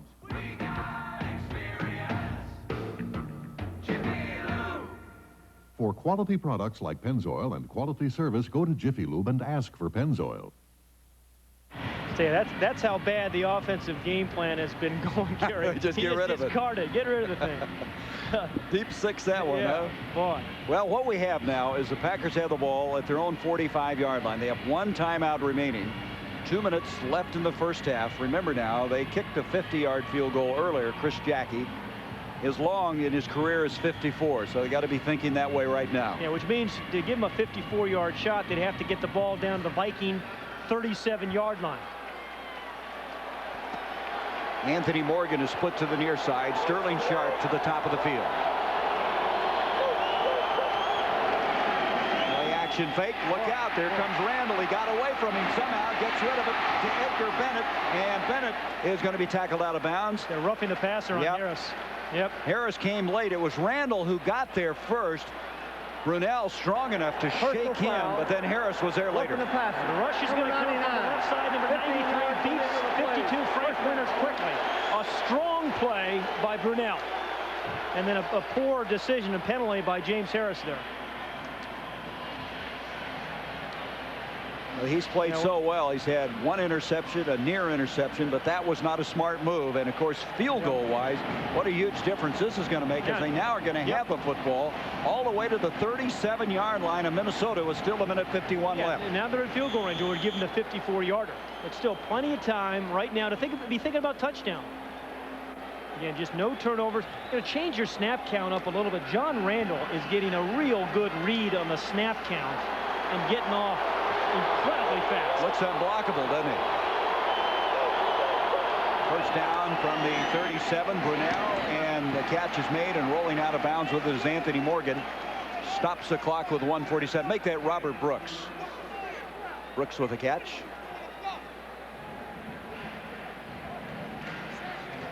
Looks like the Fonz, doesn't it? That's about how far back your television watching goes, doesn't it, Gary? Wait a minute. It's not that far back. Look at this. Look at these gadgets they have. Used to be the punters would always come over. And you know, if I had invented that holder, I wouldn't have to work up here with you. I would be retired. I'd be independently wealthy now. Many of us would be very thankful. From the 33 now, 2nd down and 6. Cobb to the 30, first down, 25 to the 22. Well, now they got something going. Yeah, that's 2 good runs by Reggie Cobb, Gary. I mean, he is running with some power, and he's running with some purpose. 11-yard gain that time by Cobb. They're going without a huddle. 1:27. Remember, the Packers, 1 timeout remaining.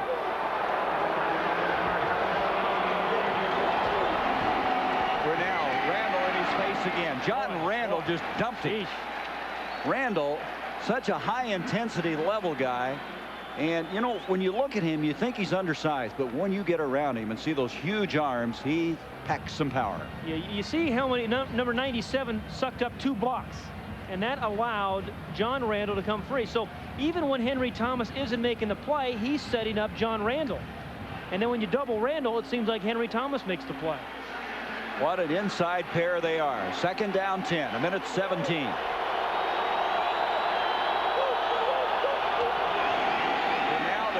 Cobb inside the 20, able to get close to the 17-yard line. It'll still be around 4, maybe 5 yards short of the first down as we approach a minute to go in the first half. Yeah, and if you're Mark Brunell, you at this point you can even afford to take the sack there. You don't want to, but what you can't do is throw the ball to the Vikings. Yep. 3rd down, 6 yards to go, and they're going to use their final timeout. So the Packers have no timeouts remaining. If you're the Viking defense, boy, I'll tell you one thing, you had better be thinking about Sterling Sharp. Well, I would imagine the Vikings will find number 84, and we're going to find ourselves in Sun Devil Stadium as Buddy Ryan and the Arizona Cardinals coming off an overtime win over Washington last week. And the Cardinals with that 46 defense, they put some heat on you. Wilbur Marshall, who used to play for Buddy Ryan, now playing for the Cardinals. Eric Swan, one of the fine young defensive tackles in the ball game. And this guy is always exciting. Rod Woodson, the all-pro cornerback and one of the outstanding punt returners. He has caused many a long afternoon. And Bill Cowher, who came into the league in '92 with Denny Green and Mike Holmgren, his team at 4-2. Well, number 1 rushing offense with the Pittsburgh Steelers against the number 2 rushing defense in Arizona. I promise you, the weather will be great when we get out there. You feel the heat on the football field, but not in the weather now. It's changed. Get you back out there. Leaves all, the cactus all turned this week. 3rd down now. 6 yards to go.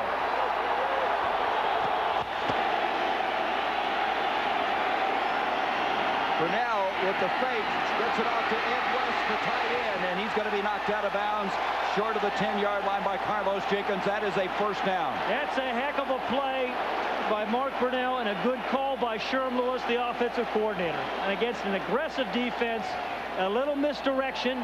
You have a strong quarterback that doesn't go down easily. We have a personal foul also tacked on. So That's twice he's been hit late. I'm talking about Brunell was hit late again, and they called it on. Carlos Jenkins. So now they will mark the ball inside the 10-yard line. You know, Gary, this is an area where the Vikings have been really good on defense. And you have a quarterback who's a strong runner. You know, a good opportunity for a quarterback draw here. Brunell late getting to the huddle. He has 8 seconds on the play clock. 54 in the game clock. First down.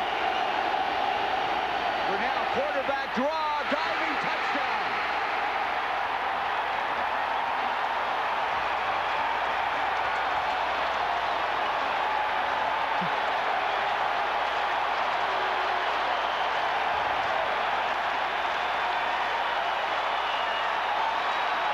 The Packers with the lead for the first time.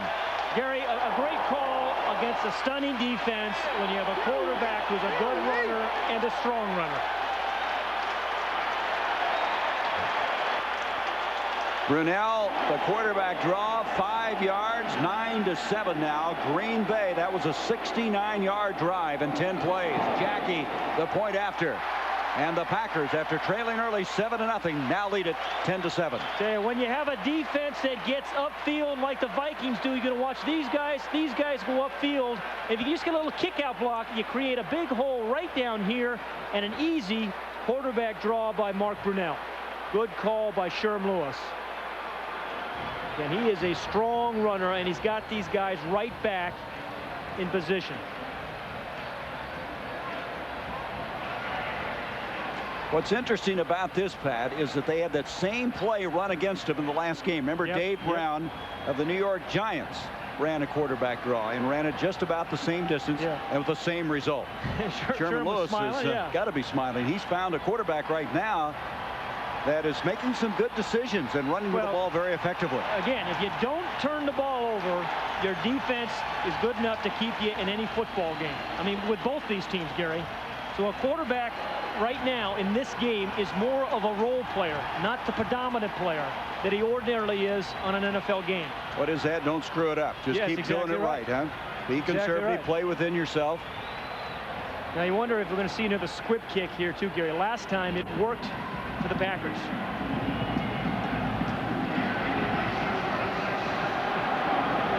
Jackie with 50 seconds left in the first half. And there is a wicked-looking ball, eventually fielded by Ismail. And look out, he's got some running room. He's out to the 35 and tackled there. A big hole up the middle. And he got out to the 35. Wayne Simmons eventually made the stop. Reves, by the way, if you're thinking field goal, has a career long of 52, so they need to get to the 35. Well, you know, it was a squib, but he got the big bounce, Gary. Ismail did. And it didn't disrupt the rhythm that much. As a matter of fact, the Packers kind of overran it. And now the Vikings have a chance to get right back in it and tie the thing up. They have 2 timeouts remaining.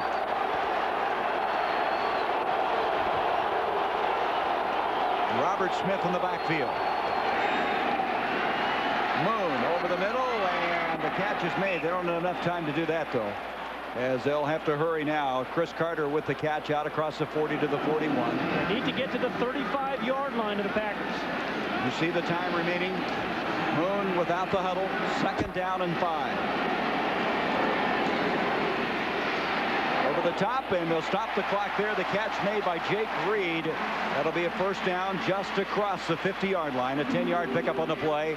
Stops the clock with 19 seconds left. You know, if these guys, the Vikings, are going to go somewhere in the playoffs, I think Jake Reed is going to have to really come on. He has this year so far, but you know, think about Dallas. When Dallas really got it going is when they developed that other wide receiver, Alvin Harper, when he really came on. And the Vikings, like the Packers, are looking for that second big receiver, and Jake Reed's got to be that guy for these Vikes. Only the 3rd first down for the Vikings in this first half. Moon. Carter makes the catch. They're going to have to use the timeout. 14 seconds, and they're going to stop the clock finally with the 14. They have 1 timeout remaining. Carter making the catch and advancing the ball to the 47 of Green Bay. It'll be 2nd down and 8. 10-7 ball game, Gary. Green Bay over Minnesota, and this has been a wonderful defensive game. I don't think it's necessarily just been bad offense. We have seen some great plays. We said at the beginning of this broadcast it was going to be a game of defensive linemen. It has been. Troy Aikman at halftime with Ernie Johnson. They'll have a conversation. Bob and Kevin and LT, the Fruit of the Loom halftime report. You know, this is the deepest penetration by the Vikings in this first half, and they're at the 47-yard line. That shows you how good the defense has been. What did we say at the top of the broadcast? Last year in the NFC Central, 3 of the top 4 defensive teams came out of this division. So they are known for good defensive football, and we're seeing it here tonight. Well, the Packers ranked 3rd in defense in the NFL. The Vikings ranked 7th. Number 1 against the rush. Fritz Sherman, the defensive coordinator. Tim Houck, number 24, the guy playing in place of Leroy Butler. He started when Butler was out with pneumonia, and now Butler, as we were told, suffered a shin injury and out of the game. Yeah, and when Houck goes in at strong safety, they miss him on special teams because he's a great special teams player. 2nd down, 7 yards to go. Moon, and that's intercepted by Terrell Buckley. Buckley will be tackled. And Buckley, who had a horrendous time here last year when he gave up the 45-yard pass that led to the winning field goal, gets some redemption here. And I want you to put a label on that dance. Another First Amendment with hips. We've seen a couple of those tonight. So Buckley has played very consistently this year. He's kind of kept his mouth shut. And made some big plays and some big mistakes. Has his 2nd interception of the year. The bottom of the screen, number 27, really reads this thing perfectly. It's focused in, makes it look like man defense when he steps in. But he sees it's going to be a slant. Steps in front of Jake Reed. Now, Jake Reed's got to cut that ball off, Gary, I think, and come in front of the defensive back. But a good read by Buckley. And that's going to take us to halftime. So Mark Brunell in relief of the injured Brett Favre has brought the Packers back, and they are leading by 3 at halftime, 10-7. Stay with us. Our halftime report coming up from the Metrodome.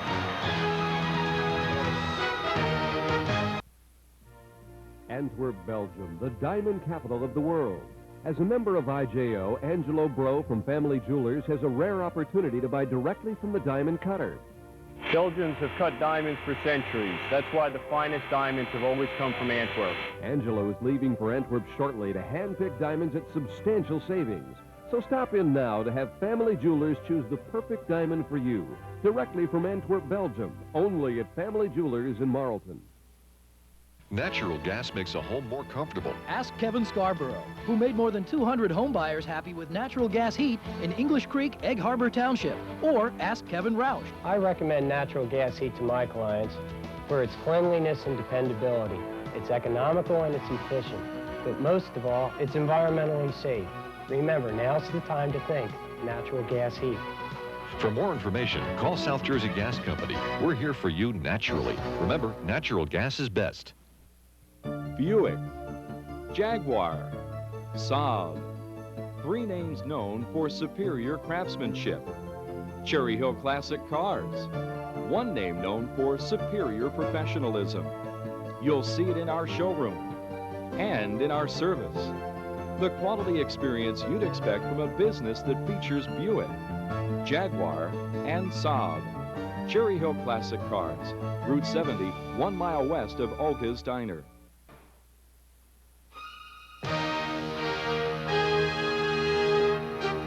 The Fruit of the Loom halftime report is brought to you by Fruit of the Loom.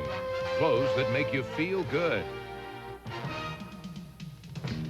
All right, for those of you who may have been watching Seinfeld, welcome to the NFL on TNT, a Central Division rivalry in the NFC. The Packers leading the Vikings 10-7. Ernie Johnson in Atlanta with the Fruit of the Loom halftime report. Let's spend a little time in the NFC East. A year ago, the Dallas Cowboys didn't have sole possession of the division lead until Week 10. This year, they grabbed the lead outright in Week 7, winning a showdown with the Eagles, and only a Monday night loss to the Lions has kept them from a perfect start. This week, the boys travel to Arizona. It was just 2 weeks ago that Troy Aikman and company thrashed the Cardinals 38-3, and Troy told me earlier this evening that it's never too tough getting up for a meeting with Buddy Ryan.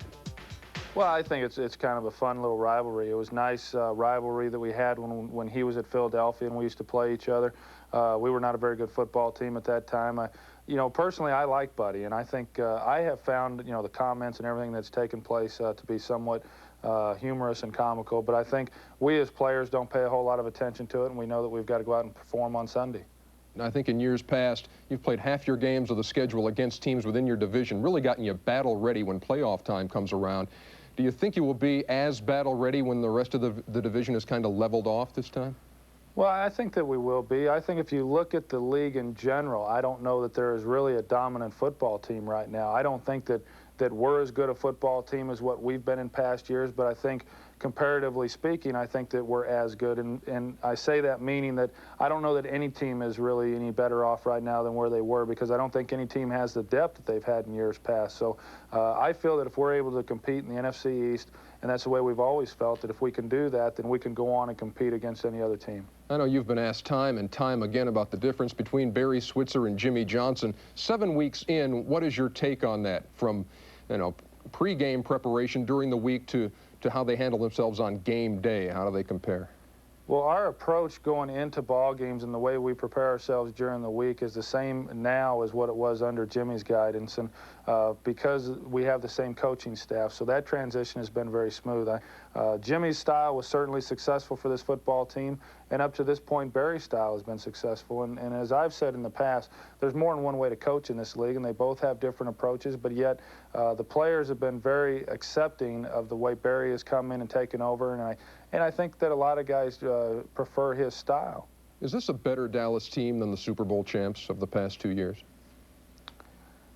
On paper, I don't think that we're as good. I don't know how you can lose Ken Norton, Tony Casillas, John Giesick, Kevin Gogan, you know, among some of the players that we've lost, and say that we're a better football team. But maybe by the time the season ends, we'll look back on it and say that we were a better team because we played better as a team. I don't know. I think it's very hard to try to compare this football team with last year's team.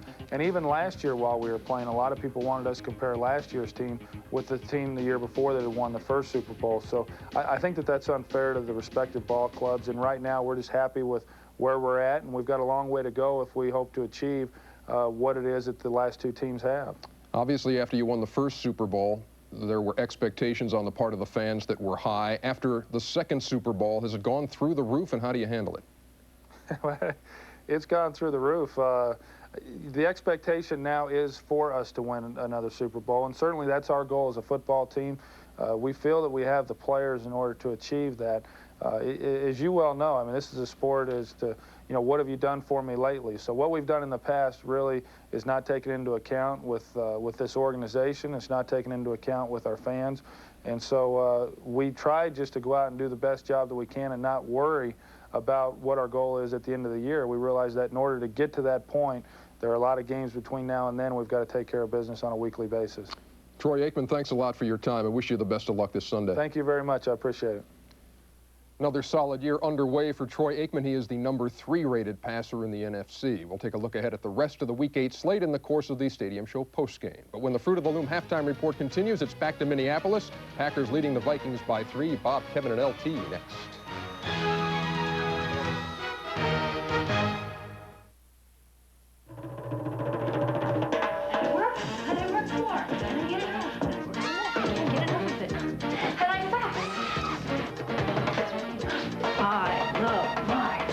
Sometimes the best way to change your life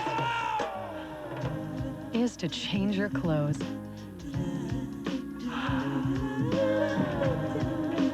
How was your day? I forget. Fruit of the Loom. Clothes that make you feel good. What you see here is a busy business traveler paying his phone bill. That's because he's staying at Courtyard by Marriott, where, when you apply for a new AT&T corporate calling card, you'll be sent a certificate worth $10 of AT&T long-distance calls. So when you stay at Courtyard, you'll not only leave refreshed for the next business day, you'll feel pretty good at the end of the month, too. For details or reservations, call Courtyard at 800-321-2211. Time now for the latest Eagle news, sponsored by CT's Video and Appliances. This 94 Eagle team has a whole new look. Watch the 94 Eagles soar on CT's all-star lineup of big screen TVs from Mitsubishi. Buy any Mitsubishi big screen or TV by December 5th and make no payments, no interest until 1996. That's right, no payments, no interest until 1996. Visit CT Showroom now for details. South Jersey residents deserve the convenience of doorstep newspaper delivery every morning by 6:30 a.m., no matter what the weather.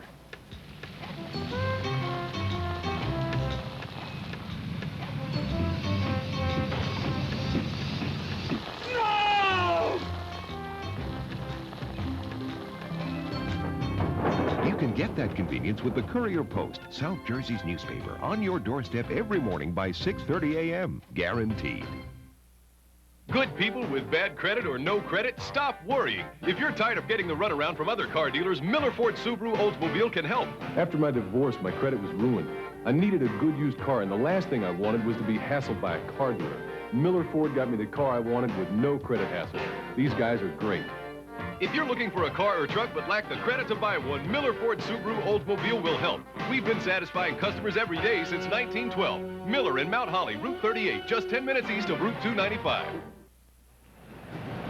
Not surprising here at the Humphrey Dome that we have a low-scoring 10-7 defensive battle here in the NFC Central Division, the old black and blue division. First, a couple of injury updates. We're waiting for word on Brett Favre. Left hip injury. Don't know whether he'll be back or not. We may have word before the second half start. Leroy Butler has a shin injury. They're x-raying it right now at halftime. But in marks Brunell to back up Brett Favre, and in case you thought it might be unusual that he ran in for the touchdown for Green Bay at the end, in '91 when he was the Rose Bowl MVP, Brunell had 9 consecutive games that he rushed for a touchdown. This is a good, fast, athletic quarterback. And LT, we were talking on the pregame show about the Packers in the red zone. I thought at first they weren't going to have a red zone. They only got down there once, but thanks to athleticism from Brunell, they got a touchdown out of it. Well, it said they wanted to create more scoring opportunities, and despite having the ball average on the 38-yard line starting, they haven't reached the red zone but one time. I think in order to do that, we have to mix in running pass a little bit more and stop throwing the little passes where the guy is stopped and you're throwing little passes and the receiver is stopped and either coming back with the ball, no positive yards. They got to throw the little small passes with the receiver going north and south. Yeah, good point. Well, LT brings up an excellent point, I think, about the short passing game. It's clear as you watch the first half that neither the Viking or the Packer offensive line can handle the defensive lines. And what's happened there is they've gone to the short pass. The Vikings have 81 yards passing with Moon, and a combination of quarterbacks for Green Bay just 74 yards passing. So that's a factor of the defensive line overwhelming the offense in the pass rush. The one thing that really strikes me about this first half, and I think that'll come to fruition in the second half, is that Reggie White, the defensive end for the Green Bay Packers, is worth every single nickel of the $17 million that they paid for him. This is a fella that kept the Green Bay Packers in the game until their offense could catch up, and the game sets up at 10-7, Bob, as a game that Reggie White could do something very big in the fourth quarter. Reminds me, with his athleticism, as a fella on your left over there, certainly giving Warren Moon his problem. And just now, I think you'll see walking right behind me momentarily, number 4, Brett Favre, is entering the field.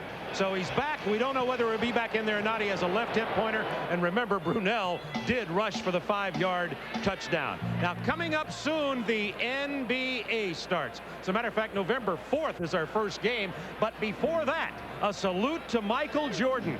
His number 23 will be raised to the rafters of the United Center in Chicago. Scheduled to appear his old rivals, Magic Johnson, Larry Bird, plus a variety of entertainers. A salute to Michael Jordan, and it'll be on TNT, 8 o'clock Eastern Time, live Tuesday night, November 1st. Here at the Humphrey Dome, the Packers with a 3-point lead, 10-7. Gary and Pat will be along right after this.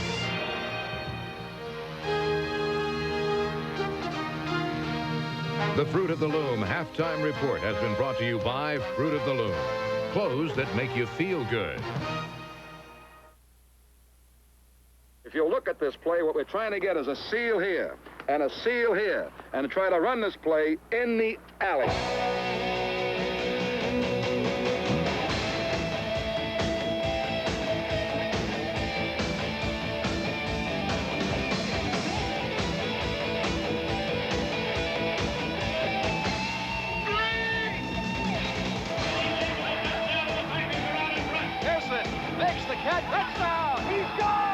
Touchdown! It is.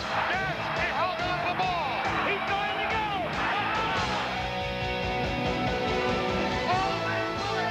He's going over. Pass caught by Clark. That's not a touchdown.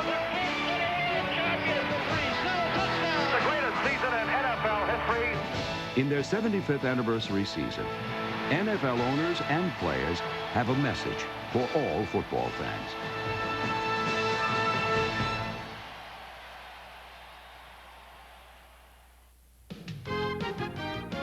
The NFL on TNT is brought to you by Isuzu, makers of incredible four-wheel drives, and by Jiffy Lube.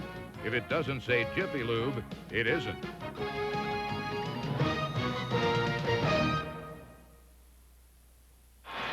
Packers with a 10-7 lead, and here's tonight's Riders game summary. The Vikings have not scored a touchdown in 6 quarters this year against Green Bay. Yeah, 7 possessions, 6 punts, 1 interception, only 67 total yards for the Vikings. Jackie, who had a 50-yard field goal in the first half, starts the second half. Ismael will bring it up. Cowboy continues up the field to the 37.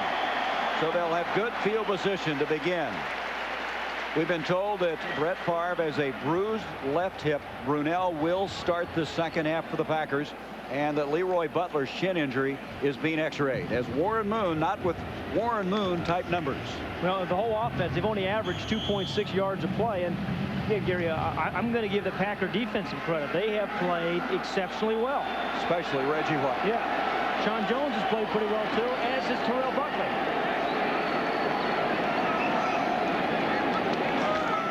Moon with the first pass of the second half complete. Jake Reed makes a nice move and picks up the first down.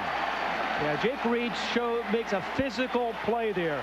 Talking to Denny Green this week, he said, hey, he's a big receiver. He's 6'4", he's 217. He's at the top up there, number 86. We want him to play more physically, Denny Green was saying. Because when you can do that, make a guy miss, you can turn those little 8-yarders into 15-yarders. And they wanted to work on Doug Evans, the right corner of the Packers. They come out in the second half and go right after him. It was a 15-yard gain. Biggest play of the game for Minnesota offensively. Allen, Reggie White was able to pin it inside and help arrive. Very good reaction that time by John Jurkovec. And I see in the backfield right now, Scotty Graham seeing some action. He was a guy that just ate up this Green Bay team. Remember last year? Oh, yeah. 134 yards rushing. Allen now 6 carries. He's gotten only 5 yards. Yeah, well, you know, the Packers said, and Fritz Sherman, the defense coordinator, said, we have respect for Warren Moon, but we want to shut down Terry Allen. Well, they've done that tonight. Second down and 11. Moon with a little half roll. Buying some time, and it's intercepted. Picked up. And the interception now being fumbled. The ball being fought for at the 40-yard line. Let's wait. I'll tell you, Warren Moon said we wanted to work on the linebackers of the Packers, but they have responded here tonight. I think it was Fred Strickland who made the interception. And then coming up was Bryce Pop. Yeah. Pop has the fumble recovery after he was stripped. And they're going to mark the ball at the 41. It's actually number 56, Willis, James Willis. When he got his shoulders turned, he got squared up. He found the receiver behind him, Chris Carter, and then just got right in the throwing lane. A heck of an interception there by Willis. That's his second interception this year against Minnesota. He got one the first game with about 1:52 left in the game. 2 turnovers now. Sets the ball up at the 39. Chimura in motion. Hand off to Cobb, and Cobb gets a yard to the 41. That was Dwayne Washington on the stop. Well, Dwayne Washington, a rookie corner. I mean, you see his head in on the play, and as soon as he sees it's a run, he gets up there and helps out with the tackle. Actually makes the play. I mean, so we've seen him play back against a wide receiver. We've seen him make 3 or 4 very good tackles tonight. What was it, Vincent Glentoe says, you listen to me and I'll get you Rookie of the Year on. Yes. He has an 81-yard interception for a touchdown. Second down and 9. Brunell off to Cobb. Cobb is stuffed. He maybe got back to the line of scrimmage. Henry Thomas, the guy they call Hardware Hank. You know, he's like hair in the sink. He just kind of clogs things up there in the middle. There he is. Hardware Hank cannot build homes. He tears them down. Well, you know, the one thing is I just don't think you can really run wide on this Viking team. They're too quick. I mean, boy, I tell you, Carlos Jenkins got a piece of them, too. But Henry Thomas, John Randall will chase you down from the backside, and then the linebackers will finish you off. 3rd down and 8.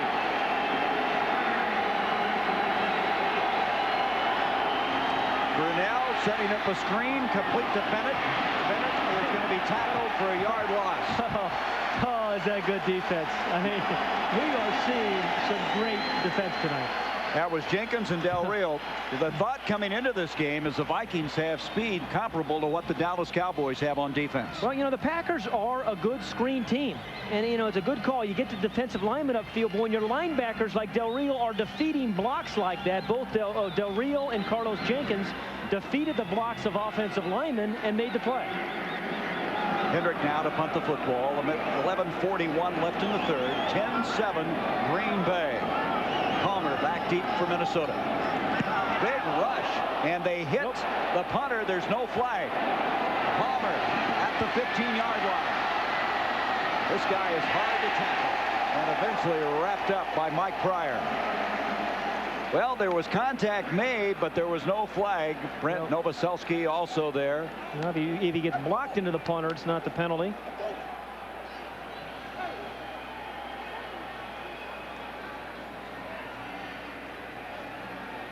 Well, Novoselsky. Gave it as Laurence Olivier. So no harm, no foul, huh? We come back. The Vikings will have the football. It wasn't the highlights, the records, or the 3 championships in a row. It was the fact that it was okay for your kid to be like Mike. For this, we say thanks. Live from Chicago, a salute to Michael Jordan, Tuesday, November 1st on Hi, I'm Pete D'Antonio, Vice President and General Manager of Woodbury Nissan. Come in today and see the all-new 1995 Maxima. Take home a new 95 Nissan Maxima from Woodbury Nissan. The Maxima has been widely acclaimed for its effective blend of luxury and performance. Combine the comfort of a luxury car and the performance of a sports car, and you get the 95 Maxima. Come in now for the clearance sale on all 1994 Nissan cars and trucks. Woodbury Nissan, Route 45, Woodbury. Hi, I'm Howard Eskin for the Camera Stop TV, audio, and video, the only stop you'll need for a great selection of home entertainment products. You'll find every Sony TV set on display, up to the big 61-inch projection. Sony is the TV of choice of the NFL. The Camera Stop also carries complete Sony hi-fi systems, camcorders, VCRs, and Walkman. Home entertainment rooms will help you feel the impact of the NFL. The Camera Stop TV, audio, and video in Medford and Pleasantville. We went up to her crib and we took pots and pans and banged them together. She never even flinched. Never flinched. Stephanie was diagnosed as being profoundly deaf. Now she's taking speech therapy lessons. But she needed to continue her lessons over the summer or she would regress. We didn't expect much, but the case manager of Blue Cross Blue Shield approved Stephanie's speech therapy. Nobody gives you more choices of doctors and specialists than HMO Blue of New Jersey. Call 1-800-HMO-BLUE. Our goal is for Stephanie to say mom or dad clearly. Packers lead at 10-7. Minnesota's had the ball 8 times. They punted 6 times and thrown 2 interceptions. Starting from their own 17. Moon. Adrian Cooper, the tight end, makes the catch to the 21. Let's go down to Kevin Kiley. Gary, just a moment ago, Sterling Sharp on that last series just before the 3rd down came to the offensive coaches on the sidelines between plays, and he was hot. He said, "Get me the ball." They went out on 3rd down through a screen pass. It was ineffective. He came off the field shaking his head. This guy wants the ball. Look out for Sterling Sharp next time the Packers are on offense. You know, Kevin, I'd give him a chance. I mean, you know, you see Michael Orver do that with Dallas. They give him a chance. Give him a chance to catch a ball. He has 2 catches tonight. 2nd down and 6. Moon. Jake Reed is tackled instantaneously. Looks like he's just short of the 1st down. Pretty good open field tackle that time by Doug Evans. Evans is a guy that's playing after Roland Mitchell went down with a neck injury, out for the season in the 1st game between these two. Well, the Vikings are in one of the very, few short yardage situations we have seen here tonight, Gary. And this is an important, I think, third down play for the Vikings. They need some kind of, they need to get a rhythm. They haven't got the running game they're going to measure. And a little bit short. But they really haven't had any kind of rhythm. When they're at their best, they give you a little Terry Allen, for 4 or 5 yards here. They go off the play action. They dump the ball to a tight end. They come back to Chris Carter. But this Packer defense has kept them out of rhythm. You can see the difference in the 2 games with Green Bay. And third down conversion's not good either. Coming in now to this third down and inches. They're 0 for 6 on third down. Warren Moon had struggled early, had really come on. Tonight, the Packers have shut him back down.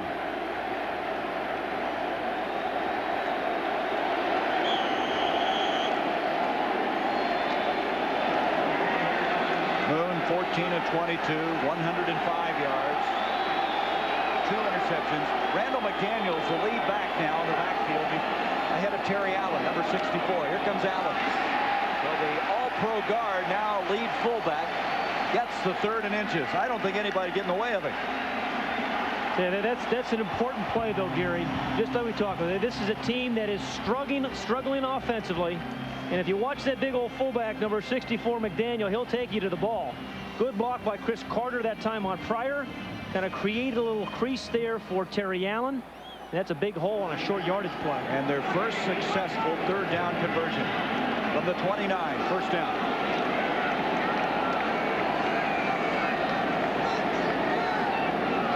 Here comes the blitz, and Bryce Pott, Steve McMichael, all rushing back there. McMichael got there first. No chance. Yeah, Fritz Shurmur, the defensive coordinator of the Packers, has done a beautiful job of game planning the Minnesota Vikings. I mean, they've given them all kinds of looks. It looked like a blitz the whole way, and it was. The blitzers were picked up, but Steve McMichael was not. You see the linebackers, number 53 is Kuntz. He's getting picked up, but somebody forgot to pick up big old Steve McMichael. As an end result, Fritz Shurmur has the Vikings with a 2nd and 19.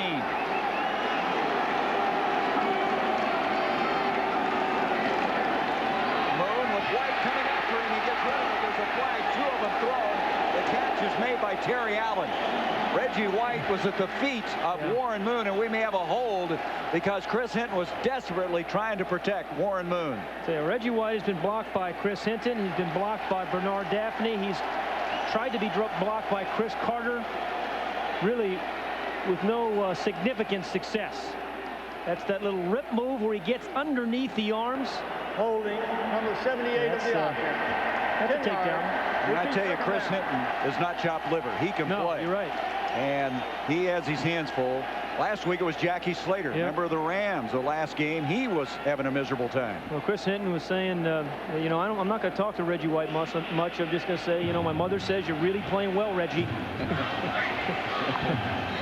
2nd down and 29. They're back at the 10. And Hinton was saying Reggie White has the ability to collapse the pocket by himself. Evans and Amp Lee now in the backfield. Moon setting up a screen over the middle, incomplete. Amp Lee, who's so good coming out of the backfield. In fact, that's probably what he does best. Could not hang on there. It's 3rd down. They had something set up there too, Gary. Okay, here's Reggie White coming from one side, his left side. He's just going to run right through guys. And then Sean Jones on the other side, all 6-7 of them. You talk about a 1-2 punch. Jones and White.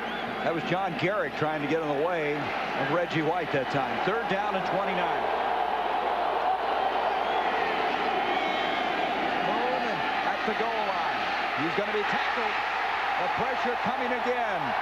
Give the sack this time to Sean Jones, who had 13 a year ago, and that is his 2nd tonight, the 4th sack of the night for the Packers. And the Cheeseheads have something to be happy about.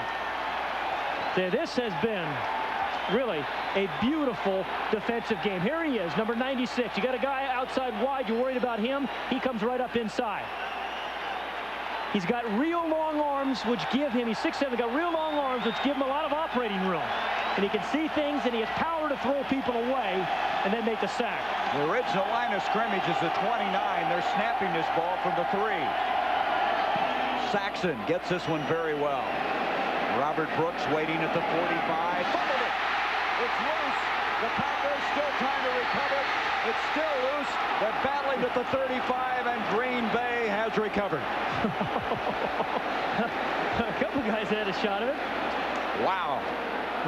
That was a good reaction by Mark Williams, a rookie free agent out of Ohio State who saved him there. I tell you, again, defenses are playing awfully well. Turnovers, a missed mistake or a fumble will still decide the outcome of this game.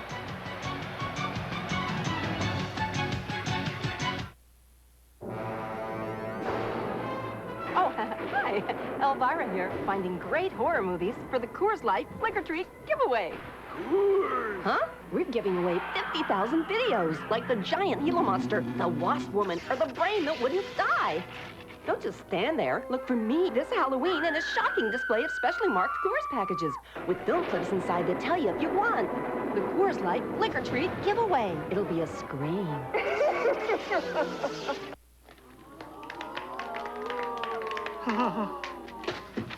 It's been our observation that people don't necessarily like the idea of getting older. It's a gut be gone. Roy just loves his. In which case, we have a suggestion. Ta-da! Now make a wish, A 175 horsepower fountain of youth. The 94 Isuzu Rodeo. Practically amazing. How to recognize a Jiffy Lube.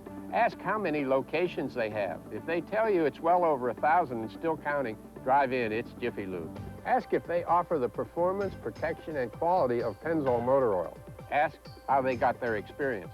If it comes from servicing 45,000 cars a day, drive in, it's Jiffy Lube. And then look for me.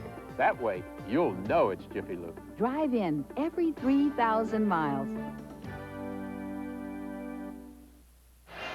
Packers lead at 10-7. Keith Rowan, the offensive line coach, trying to design some way to block Reggie White and Sean Jones. Yeah, well, you know, they've had big bodies in front of them. They just kind of disposed of those blockers. Brunell continues the quarterback. We've been told that Favre has been cleared to play, but it's a coach's decision. Brunell back, rolling near side, and overthrows Anthony Morgan. So Favre could continue. He went out, as you might recall, early in this game with a hip injury, and Brunell has continued since. Brunell now 8 of 15 for 41 yards. Sterling Sharp is not particularly happy. He thought he was held on this play, and indeed he was, by Malik Boyd, number 36. Sterling Sharp wasn't happy yesterday, Pat. No. We were talking to him. He doesn't like the play calling. He doesn't think, one, they're getting the ball to him enough or deep enough. Yeah, or downfield. 2nd and 10. Cobb bounces off of the purple gang, and they stay with him. I don't see a flag, though. Well, it looked like he got a face mask on him. 8th week of the NFL season, so let's take a look at the schedule coming up. Brought to you by Silver Bullet. So it's going to bring up now virtually 10 yards to go on a 3rd down. Reggie Cobb had a mean face mask put on. They didn't get it, did they? No, they sure didn't, but he was. And the crowd saw it here on the replay. There's a lot of Packer fans here. Somebody's telling me there's about 20,000 of them here. All of them wearing those funny things on their head. The cheeseheads. 3rd down and 10. Here comes a blitz. They pick it up. Brunell steps up. And the catch is made by Morgan. Nice concentration. Did he get enough for the 1st down? Let's see where they mark it. This is a big mark here. It would be a 4th down or the 1st down by a matter of inches.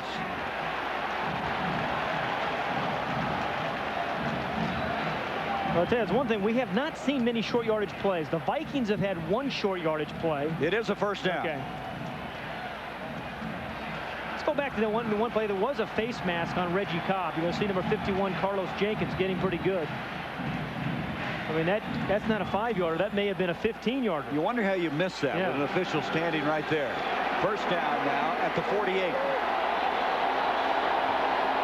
6:22 to go in the 3rd. 10-7 Green Bay.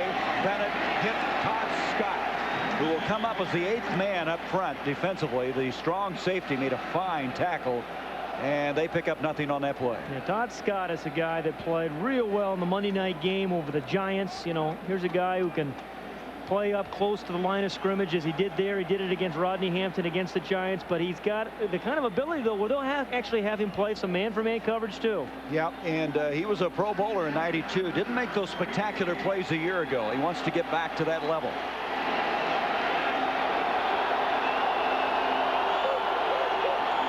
Comes in motion. Brunell throwing. The catch made. West. Did he have it? No, it's incomplete. Ed West had a big 26-yard catch in the last game, not able to hang on, and it'll bring up a 3rd down and 10.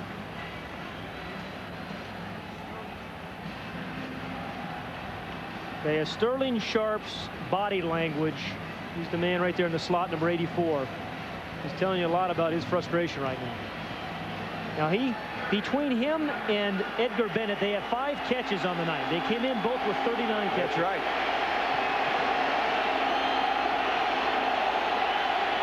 Deshaun Johnson's coming in the backfield. That's broken up. That's Malik Boyd, the rookie out of Southern, who's been the biggest surprise in camp. He is a free agent rookie. You know, Gary, there really has been some great defense. I have not seen a lot of guys wide open, and when they have been, they haven't been open for very long. But your point's well taken. It may be a turnover that's going to be the difference in this game. A mistake. And Boyd, who already has an interception this year, comes into the nickel with the deflection there. I think they're coming after the punter here, Gary. Whoops. Almost contact made. No flag. Hendrick gets off. Beautiful punt. Anthony Parker drifting back at the 7. And Parker gobbled up by Mike Pryor. You know, Pryor seems to be on all the coverage games all the time on the tackles. There's an example there. 45-yard punt, 3-yard return. The Vikings trying somehow to get some semblance of an offense. Who knows where you'll need to be? But if your battery is more than 3 years old, it could fail this winter. Before you're stranded, get the next generation of Die-Hard. Here's proof exclusive new technology creates the most powerful, longest-lasting Die-Hard ever. How many starts does your battery have left? Better use one to get to Sears. For the next generation of Die-Hard batteries, don't trust your family to anything less. Universal Pictures proudly presents Elijah Wood, Kevin Costner, in a new film from the director of Fried Green Tomatoes, The War. Rated PG-13. Starts Friday, November 4th. Tom, let's talk about taxes. As good as you are at maneuvering through difficult terrain indoors, the Isuzu Rodeo suspension system is at maneuvering outdoors. Become one with the mud. Experts have recently begun recommending mud baths for the relief of stress. One with the mud. Heck, we've known that for years. The 175 horsepower Isuzu Rodeo. It's time now for the Isuzu practically amazing play of the day, and it comes back in the first quarter on the interception by James Harris. This ended up being a 50-yard return. Harris, number 99, picking it up, and then Anthony Parker very alertly coming up with a fumble recovery. Yeah, and he got a great bounce on it, too. But again, 4th defensive touchdown this year by the Vikings. They've been doing this for years. They're aggressive defense, but that's their only score of the night.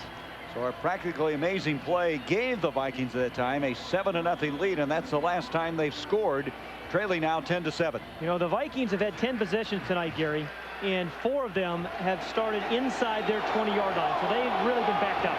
From the 9 is where they start. Moon with some time. Reed with the catch. He had protection, and look what happens when he gets time to throw the football. Absolutely right, Gary.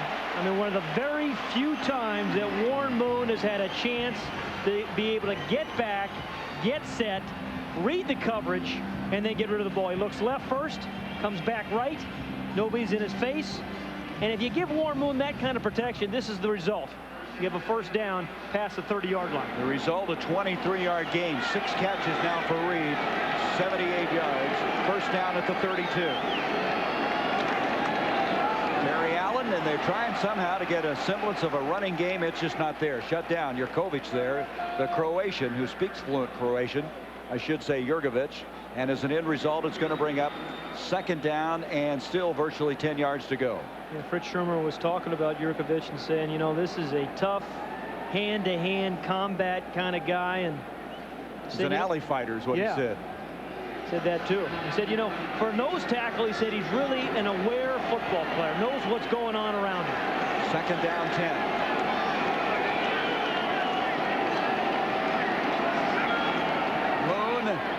Complete to Chris Carter. He's knocked out of bounds. Tim Houck playing in place of the injured Leroy Butler over to make the stop. Gary, the other thing I've noticed tonight is there have not been a lot of yards after the catch. You know, both these teams have big receivers that feature runs after the catch, but good tackling tonight. Good fundamental defense by both teams. Chris Walsh is going to come into the ball game. First time he's been up as far as the snap from the line of scrimmage. He plays usually on the special teams. He's number 81. He played for Dennis Green a couple of years at Stanford. 3rd down, 9 yards to go.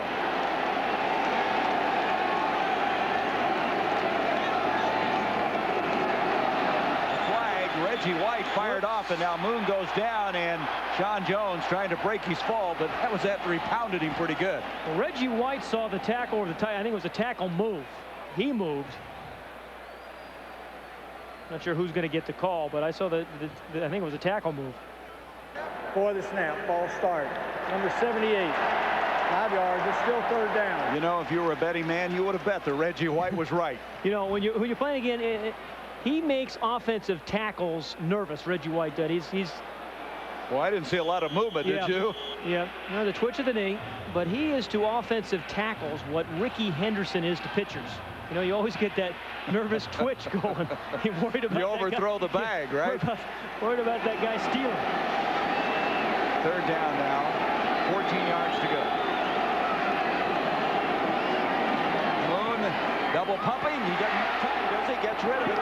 He had White in his face after he pulled it down, and Jake Reed was the intended receiver. And I think Warren Moon is getting awfully tired of Reggie White. Yeah, he had a big dose of Reggie White and Bryce Pop that time. Again, this has been a battle. It's Pop, number 95, for the outside. They meet there and they say, make a wish when they get to the quarterback. The old sandwich. This is the 8th punt now for Mike Saxton.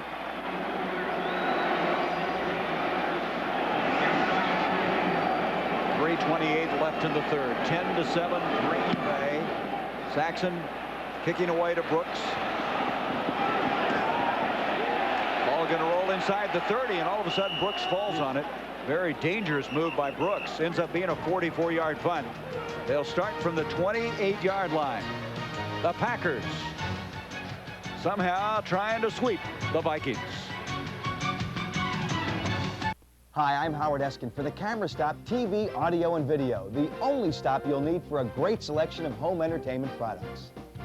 Like this Sony 32-inch TV set with surround sound and stand for $9.99, or this Sony 46-inch big screen TV for only $23.99, and you'll feel the impact of the NFL. For these great Sony prices and many more, make your one stop the Camera Stop TV, audio, and video in Medford and Pleasantville. Looks like they're going to go for the field goal. Hey, football guy! Score one for the Gipper. If you get the home run, we will let you drive our new classic Nissan. I think this shortstop would like his own classic Nissan. So he can get the MVP, most valuable prize. Here's the kick.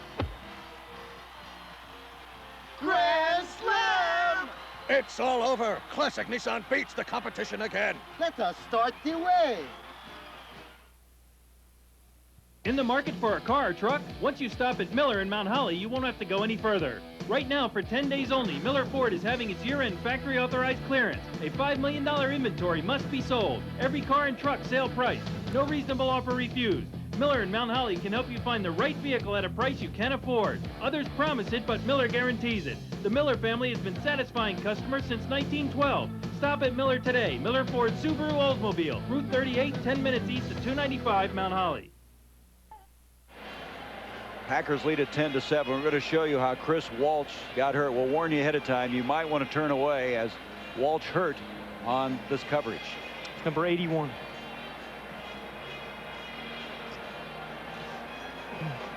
Yeah, right away, I mean, you know something serious when he had a couple of his teammates jump up immediately and start signaling to the Viking bench. And they take him into the locker room, so Walsh will leave. Line of scrimmage, the 29, Bennett, Cobb in the backfield. 10-7, Packers. Mishandled snap, Brunell gets it back. He's going to get caught from behind, gets rid of it.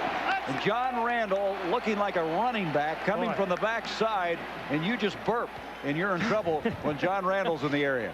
You know, they're going to have to open up another can of quarterbacks if this keeps going on.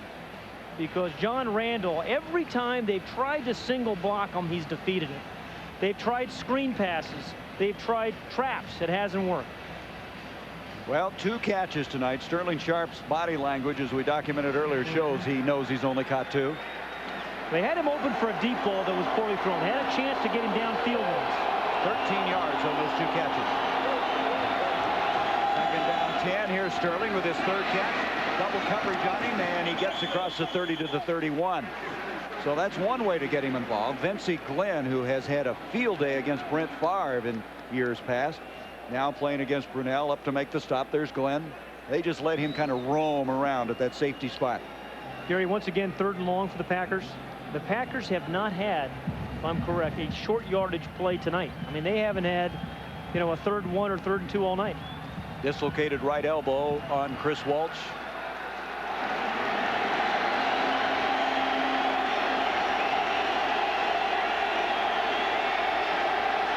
Motion on the 3rd down and 7. Brunell buying time, and down he goes at the 25, the 2nd sack of the night for the Vikings. John Randall's there again, and again there's times that it looks like he just cannot be blocked. 4th down. Well, they really have tried everything on John Randall. Screens, traps. Number 93 will come from the left. A single block Henry Thomas that time, number 97. He just throws away the block. I think it was of Joe Sims. He was lined up on the tackle, and he makes the stop. Randall now with 8.5 sacks. He's leading all defensive tackles in that category, coming in 2 tonight. Hendrick with yet another punt. They have a penalty flag. Catch is made by Anthony Parker. Parker to the 40 and tackled to the 38. Parker returning the punt because David Palmer is out with a sprained ankle. He hurt it in the last punt return, and Parker taking his place returned that one 25 yards. 82 of the kicking team. Refuse that one. 1st down, Minnesota. That's Reggie Johnson, a former Denver Bronco. So Anthony Parker returned a fumble for a touchdown, and now he sets up his offense maybe to tie this ball game.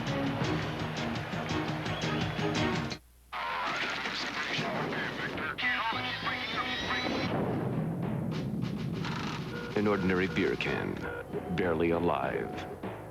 Gentlemen, we can rebuild it. We have the technology. We have the capability to make the world's first bionic can. Coors Light will be that can. Better than it was before. Taller, thinner, silver. Next on the Coors Light channel.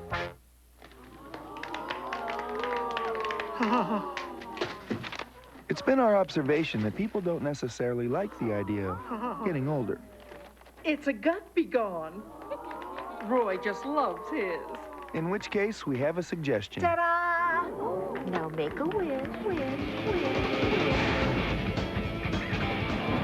A 175 horsepower fountain of youth. The 94 Isuzu Rodeo. Practically amazing. You got the winning color. My brother told me if I'll change my oil, I'll get a lot of miles out of my truck. I use Pennzoil, and I change it every 3,000 miles. Now with the revolutionary Pennstar molecule, Pennzoil clings to moving parts. Works like liquid ball bearings. Play Pennzoil's Ticket to Ride game. Scratch, match, and win one of 10 Harley-Davidson Softail motorcycles, one of 10 Harley-Davidson leather jackets, or one of 1,000 other prizes. Get game cards where you buy Pennzoil or have your oil changed professionally with Pennzoil. This telecast is presented by authority of the National Football League, and it is intended for the private use of our audience. Any rebroadcast or other use of this telecast without the express written consent of the Minnesota Vikings and the National Football League is prohibited. Gary Bender, Pat Hayden, Kevin Kiley from the Metrodome. We have 2:16 to go in the third. Best starting field position for the Vikings tonight from the 39 of the Packers.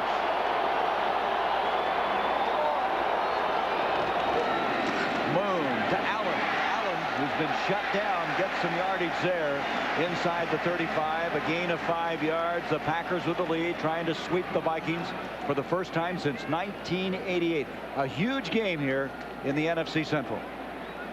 Tonight the numbers are down, and again, as Pat has alluded time and time again, it's been some good defensive play.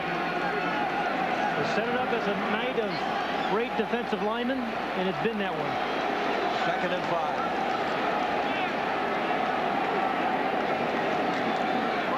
Moon, Reed, he can't get it. Evans on the coverage. Doug Evans has that size at 6'1" to stay with a big receiver like Reed. Played it very well. Again, he was pressed into service as a starter. They wanted to ease him in, but all of a sudden he was the starting right cornerback. And they wanted to work on him. But you know what, Gary, right now it's obviously very safe of me to assume this is not going to be a high-scoring game. So Warren Moon is in field goal range right now. The only thing that would take him out of field goal range would be a sack. He is 16 of 27 now, 129 yards, 2 interceptions.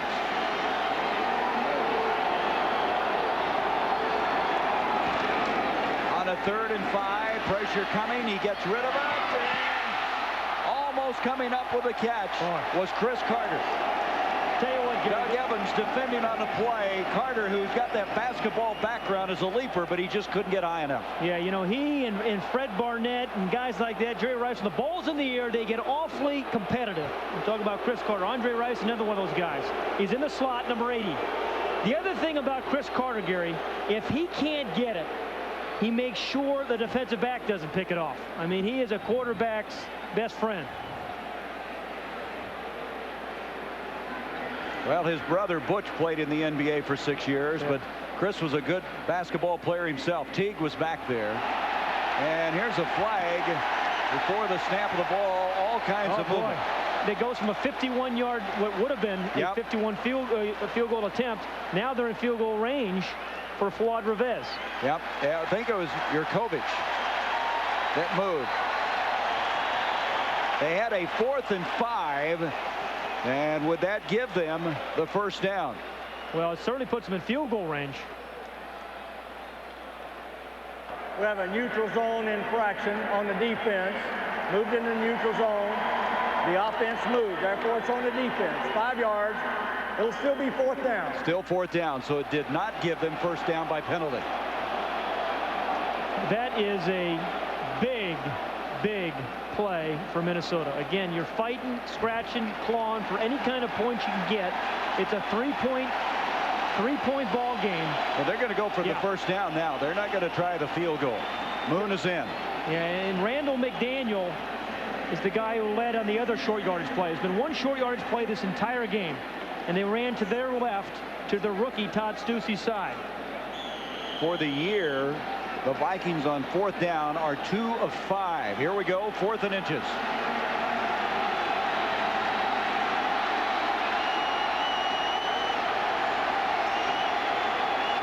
Randall McDaniel, the lead back. Hand off to Allen. Allen's going to have to fight for it. I think his second effort's going to get him very close. He wasn't able to bounce it outside. Went back inside. Let's see where they're going to mark it. Gary, that wasn't a long run, but it was a good run by Terry Allen. I think he got it on the second effort because he was stuffed early in that run. Mike Pryor was one of those who came up and met him in the hole. I don't think I've seen a game with fewer short yardage plays. Again, they run left to Cooper, number 87, Stussey's side, McDaniel there. Pryor, I guess, kind of stood. He actually stood Chris Carter up. And here comes a very big measurement.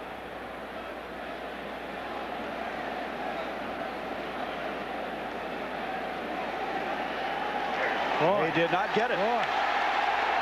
Give Mike Pryor some credit. He's played well on special teams, and he played great on that 4th down play. And I'll tell you, Jurkovich is a guy who's very, very happy. He didn't cost his team 3 points. Yes, and Fritz has got to be excited about his defense. So at the 1:12 mark of the third quarter, remember that stop. Yeah. At the 29-yard line is where the Packers take over. Can you remember a game? I mean, that's 2 short yardage plays all night. I mean, there have been a lot of 3rd and longs because of the defense. Boy, Fritz Shurmur is so innovative. Through the years, he's adapted to his personnel very well. First down from the 29-yard line, 10-7, Green Bay. Brunell to Edgar Bennett, searching for some place to go.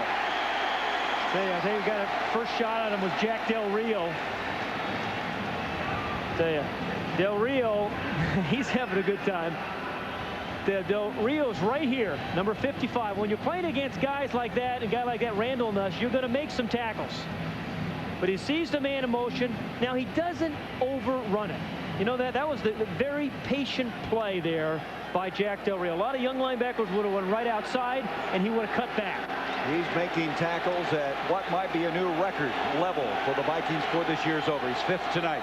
2nd down and 12. Look, Brunell in trouble. Down he goes to the 17-yard line. Ed McDaniel, James Harris storming through, and it'll be a loss of 11 yards on the play. Harris has been everywhere tonight. Yeah, and between Fritz Shurmur and Tony Dungy, the 2 defensive coordinators on this has been a clinic. 58 right here is McDaniel. He's just going to come clean. And not only is he just happy to get there, he's trying to strip the ball from the quarterback. McDaniel in the first game had 21 tackles against the Packers as we come to the end of this third quarter. Just a walk in the park for Tony Dungy. Just another outstanding defensive effort by Fritz Shurmur. These 2 brain trusts going after each other. Yeah. 15 minutes to go. The Packers by 3.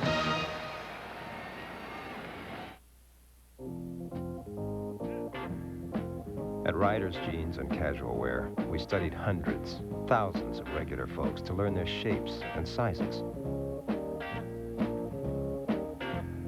And then designed jeans that fit them very comfortably. Try on a pair. You'll find it's like we knew your size exactly, somehow.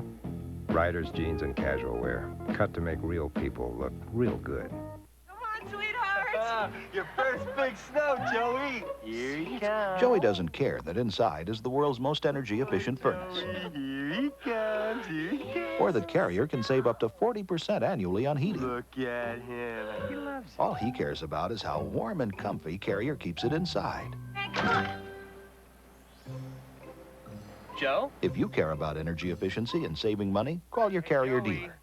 Turn the knob, Joey. Carrier, we're the inside guys.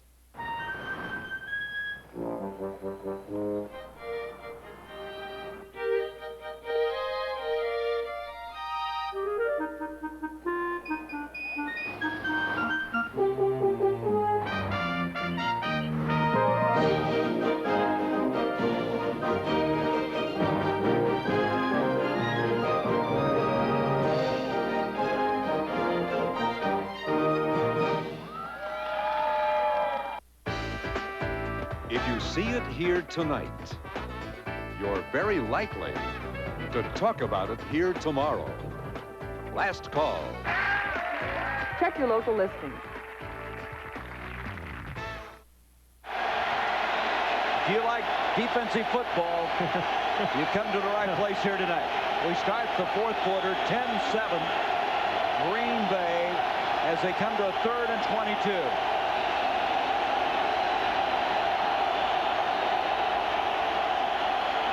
The middle, LaShawn Johnson, a guy who they think eventually is going to impact this football team. That was Roy Barker on the stop. 4th down coming up. The Packers tonight have been 3rd and long all night long. They have averaged, 9.8 yards to go on 3rd down. Looked like it was going to be whole for a moment, but when you have speed on defense, and believe me, the Vikings do, those holes close very quickly. 4th down, 17. Hendrick with yet another punt inside the 10-yard line. Parker back, replacing the injured David Palmer.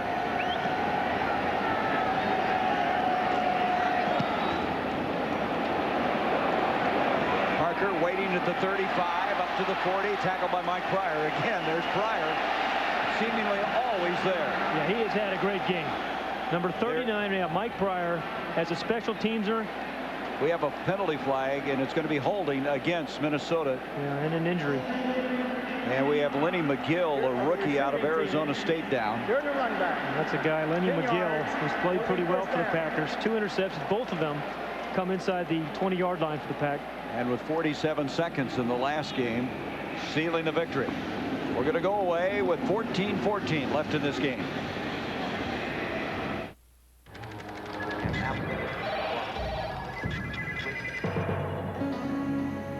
No messages.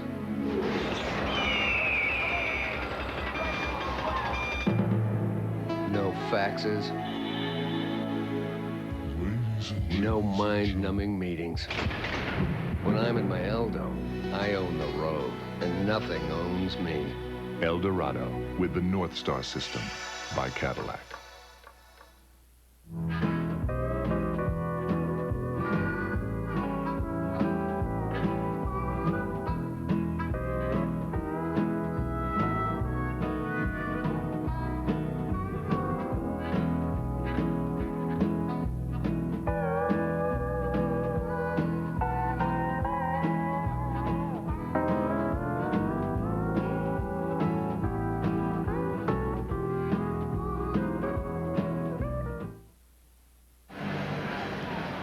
Huge game in the Central Division. The Packers leading at 10-7. Warren Moon now has a football. If you're Warren Moon, what are you thinking right now with 14-14 left? Well, first of all, you get Reggie White blocked, not by Chris Carter either. And I think what they have to do is get Terry Allen involved in this game. He's got 10 carries for only 13 yards. I think they need to get him somehow out in the open field, maybe a screen pass. A couple of years ago, before his knee injury, Gary, he was a great screen receiver. They haven't seen that tonight, but I'd give him a chance out in the open field.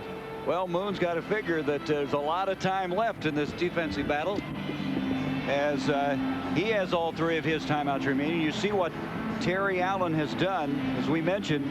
When he goes over 100 yards, they are 6-0. He had a high this year of 159 yards. Remember, coming into the game, too, Gary, he was averaging 4.7 yards a carry. Let's go down to the sideline. Here's Kevin Kiley. You guys will talk a little bit about Terry Allen. I talked to Bob Sede, who coached linebackers for the Green Bay Packers game, and he was telling me to play defense behind the 2 great defensive ends in the defensive line of Green Bay, and how well his linebackers have played in covering up for them. When you have that front line, Pat, I know you know, that gets the pressure, you can cover those screen passes, you can keep that running back out of the game. Back to you. Well, you know, Kevin, they have done a terrific job of controlling Terry Allen. You know, and Fritz Shermer said that's what they want to do. They came into the game saying we respect Warren Moon, but we want to shut down Terry Allen, and they have done a great job of that. Minnesota's averaged 2.5 yards per play tonight. Shows you how difficult it's been. 18 yards rushing. First down from the 30. Well, they're going to keep trying to get number 21 open, and it's still not going to get there. That's a yard on the play, maybe 2. Fred Strickland making the stop. You know, the Vikings are a good trap team, but the Packer defense has taken the trap away. I mean, this defense, all of them, and we've talked about Reggie White and Sean Jones, but all of those defensive players have played a role tonight. McMichael, Jurkovich, Strickland, Kuntz, Pop, the linebackers, the defensive backs, and Vikings felt they could work on the linebackers, Gary, but they have responded tonight. 2nd down and 8.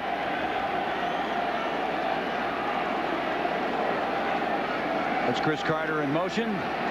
Moon back, and that hit the official. And Carter's really upset. Chris Carter thought he had a completion. Instead, it hit the official.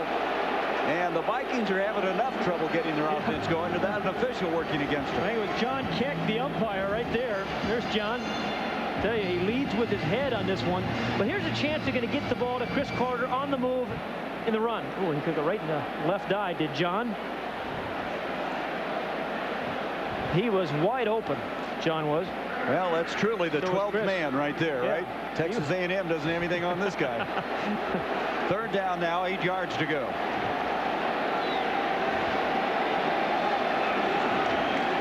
Moon, the slant, and it was deflected. Ismael, the intended receiver, didn't even get close. And so they're 3 and out in a very crucial part of this game. Yeah, I don't know if that was Sean Jones who tipped that ball, but, you know, at 6'7", these guys get their hands up Jones, Reggie White, and they tipped some balls. First game, 3 tip passes led to 3 interceptions. You know, Reggie will put the pressure on you. When he can't get there, he gets the paw up. I mean, he is playing a game tonight. He is relentless. 4th down and 8, 9th punt of the night for Saxon. Well, he's going to earn his letter. Not extremely well hit. Mike Pryor will have it. Pryor trying to get wide in pretty good coverage. Poor punt, but good coverage. Scotty Graham down to make the stop. So the Packers will have it again. 13-17 left in this football game. The Pack by 3. Sunday night, the Steelers love the buddy system, where the 2-minute warning means pick up your body parts and attend to the wounded. Steelers Cardinals, October 30th, starting with the stadium show at 7:30 on TNT. Quality systems integration. At Jonathan's Computers, our consultants will design a system to meet your business needs. From networking, presentation, communications, multimedia, full on-site service and support, desktop presentation, video conferencing, and electronic mail. With equipment from IBM, Hewlett-Packard, Apple, and Compaq, Jonathan's Computers in Mount Laurel offers cost-effective business solutions for a more productive tomorrow. In the market for a car or truck? Once you stop at Miller in Mount Holly, you won't have to go any further. Right now, for 10 days only, Miller Ford is having its year-end factory-authorized clearance. A $5 million inventory must be sold. Every car and truck sale price. No reasonable offer refused. Miller in Mount Holly can help you find the right vehicle at a price you can afford. Others promise it, but Miller guarantees it. The Miller family has been satisfying customers since 1912. Stop at Miller today. Miller Ford Subaru Oldsmobile, Route 38, 10 minutes east of 295 Mount Holly. 2 unforgettable cowboys. 1 a true American hero. 1 a legend in his own mind. Champion bull rider Lane Frost's dreams depended on the rodeo. It's the biggest dream of my life. And his life depended on 8 seconds. And Paul Hogan is back as Lightning Jack, and he's teaching his partner everything he knows about being an outlaw. I just know I'm good. Real good. Lightning Jack, along with 8 seconds. October on First Run. Garden State Cable TV's pay-per-view service. A game we called a crossroads game now has 13-17 remaining. Starting from the 38, the Packers, they've had an average starting position of the 37-yard line, so they've had good starting points. Brunel with a double fake, up the field, wide open is Ed West, the tight end. He rambles inside the 40-yard line. Jack Del Rio made the stop. 25-yard completion. I'd say the biggest pass play really of the night for Mark Brunel. Right up the middle of the defense. And one of the few times they've gotten the ball deep downfield. Del Rio's going to try to strip it right there. Good secure run by Ed West protecting the football. And that's how the Vikings really have turned the ball over so much, Gary. They do that as well as anybody in the league. After a 26-yard catch last week, West with a 25 tonight. First down, Cobb. Cobb to the 30. He's to the 25 and up into there. First down, Green Bay. 13-yard ramble. See, Reggie Cobb hasn't had a huge night, Gary, but he's had 3 significant runs. And that's one of them. And sometimes when you're stunning defense, you can stunt your way right out of it. So that time they tried to block John Randall high and low on a double team. They did that. Good tackle by Vincey Glenn. Henry Thomas is shaken up on the play. Very slow getting back to the defensive line. He'll stay in, number 97. Brunel just has to remember how well his defense is playing. He's got a 3-point lead.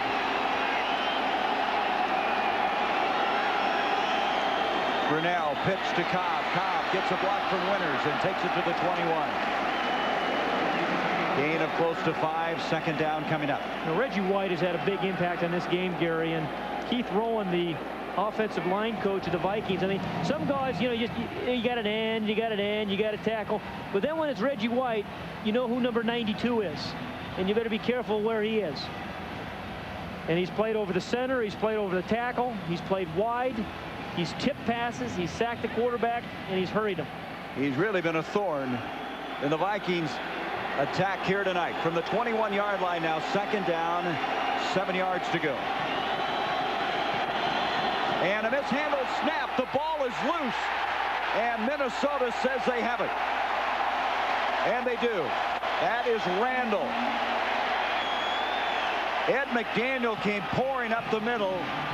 Randall pounced on the football after the missed handoff from center between Jamie Dukes and Mark Brunell. Yeah, and his left guard, Frank Winters, runs right into Brunell, Gary, which was part of the problem. Watch the left guard as he pulls. No, it came out before that. Just never got the handle on it as Jamie Dukes was trying to step to his left on a cutoff block. The ball came right up through the arms of Mark Brunell. So the turnover gives it to the Vikings. They'll start from the 23. Moon comes out, completes it to Adrian Cooper. He's tackled short of the 30-yard line by George Kuntz. Cooper, who's a backup to Eric Green in Pittsburgh, coming over for a 3rd and 6th round draft pick. You know, the thing about Warren Moon, you know what's going through his mind, Gary. 10:40 remaining in this ball game. His team trails by 3 points. As tough as it has been offensively tonight, they're 1 play away. Yep. 1 play away from winning this football game. And he knows that, and he understands it. So sometimes you win ugly, but he still has a chance to pull this thing out. Right now, he's got Robert Smith coming into the backfield, number 26. 2nd down and 4. Moon to Smith. He makes the catch. He may have enough for the 1st down. Bryce Pop, I should say, made the tackle, but it is the 1st down. So Smith coming in, contributes, hasn't played all that much, coming back from a knee injury of a season ago. Yeah, Adrian Cooper, the tight end, is going to go deep on the right side, number 87. He clears out all the linebackers, and that allows Robert Smith, number 26, to catch the ball with his knees. Did you see that? He got the ball with the knees, but he did pick up the 1st. 7th 1st down for the Vikings. Smith, one of the fastest men in the NFL, now operating at the running back spot. Here comes Smith. I think he's maybe top 5 speed-wise in the league. He takes it to the 38-yard line. George Kuntz made the stop again for Green Bay. Okay, Robert Smith takes a hit here, but you have some fresh legs in the ball game, Gary. I mean, this Packer defense doesn't substitute a lot. Unlike the Cowboys and some other teams in the league, all these guys have played 3.5 quarters right now, and they may be a little tired. They played well, but tired. Ezra Tuaolo has now come into the ball game, number 98. He's lined up at defensive right end. 2nd and 6. Moon on target. 1st down catch, Jake Reed. They'll mark it at the 46.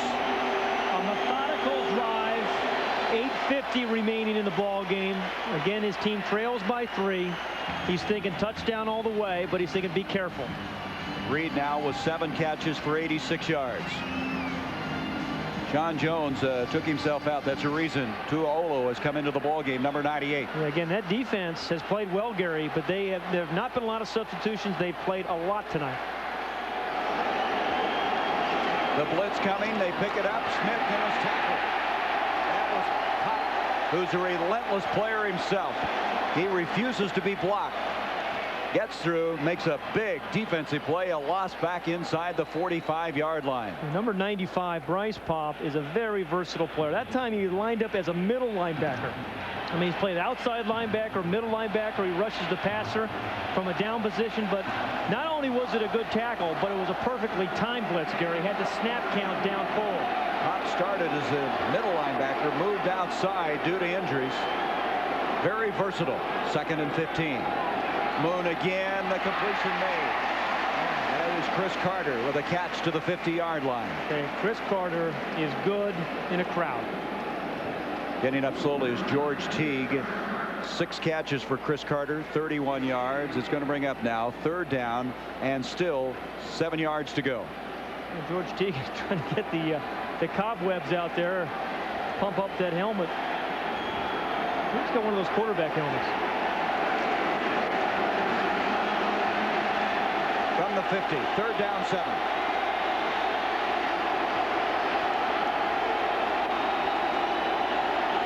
The blitz is coming, and they are able to snap it out, and the pass is incomplete. Carter feeling he was interfered with by George Teague, but nothing doing. It's 4th down. Great play by George Teague. First of all, it was the blitz that forced the quick throw by Warren Moon. So Fritz Shurmur changes it up some. He's laid back and played zone tonight. He comes after it. It's the inside blitz by Willis, number 56.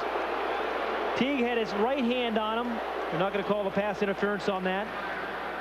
10th punt now for Saxon. We've had 19 punts in this football game. It's been a good game for 19 punts. Fair catch called for, and Pryor almost interfered with. Flying down there was Robert Griffith. No penalty flag. We have 6:57 left in this game. Green Bay protecting a 3-point lead. What you see here is a busy business traveler paying his phone bill.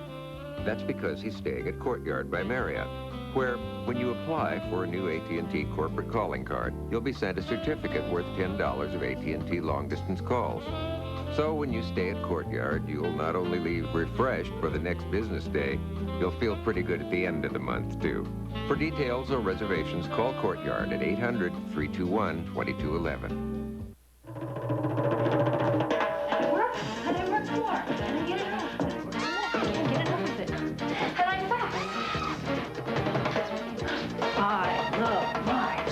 Sometimes the best way to change your life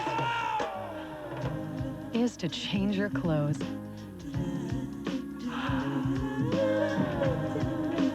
How was your day? I forget. Fruit of the Loom. Clothes that make you feel good.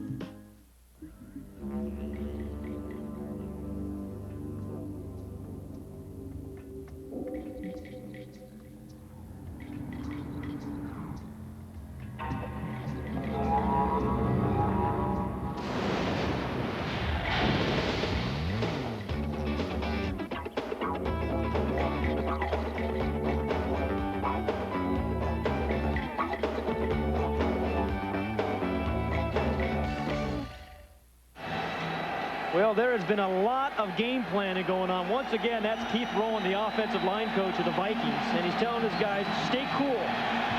Don't worry about it. Just keep calm and stay cool.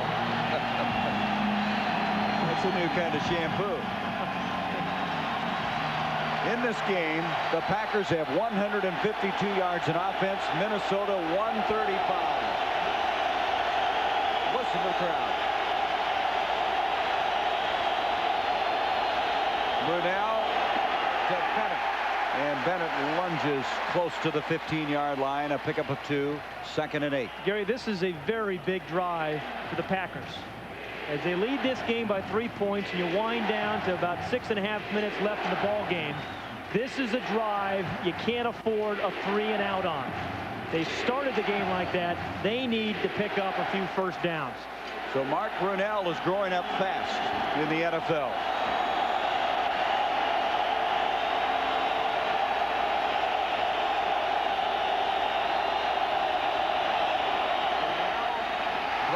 He was trying to get it to Sterling Sharp, who had cleared, but a hand up batted it down. 3rd down and still 8. Let's go to Kevin Keitel.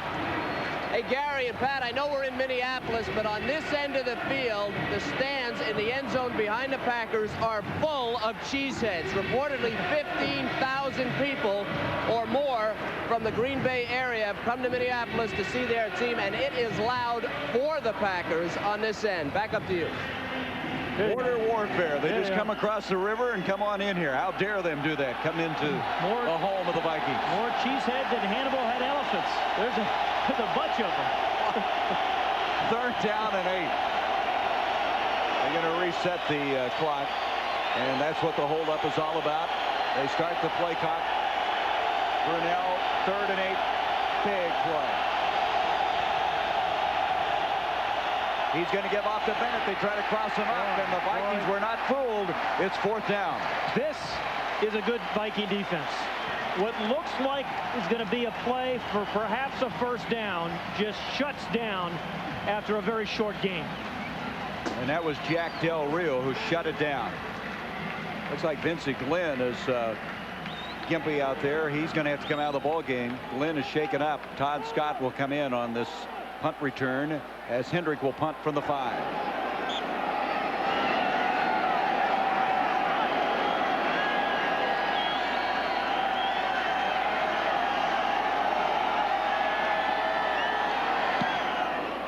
Trying to kick it away from Anthony Parker. Down there quickly is Corey Harris. He'll watch it go out of bounds, and the Vikings are going to have the football inside their own 35 after a 47-yard punt. Minnesota down by 3, 5:32 to go.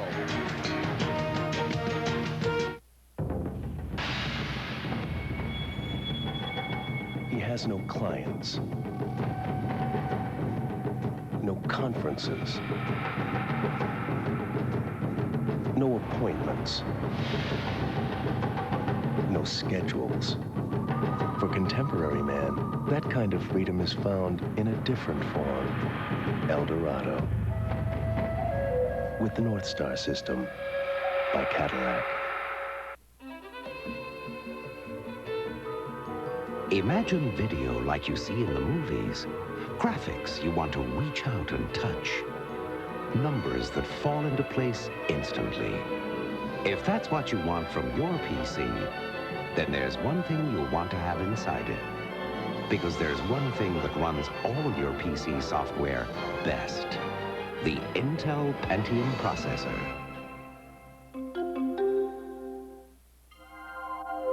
I keep having this dream. I can feel every turn, every move, every spin. It's wild. Then I wake up.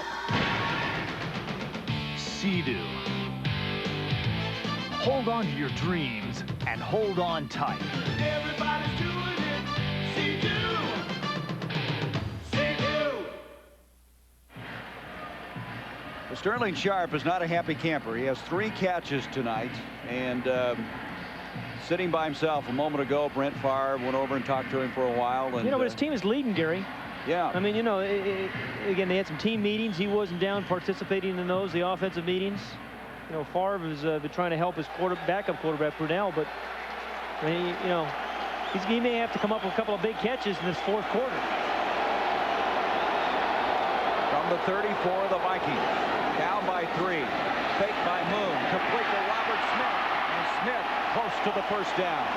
Robert Smith in these last 5 minutes could be the difference for the Vikings, but because you have a pair of fresh legs, a guy with tremendous speed, and a tired Packer defense.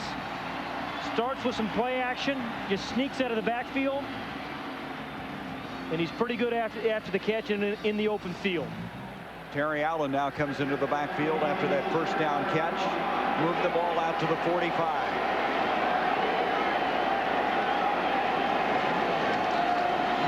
To Allen. Allen still can't find any running room. Reggie White gobbles him up there.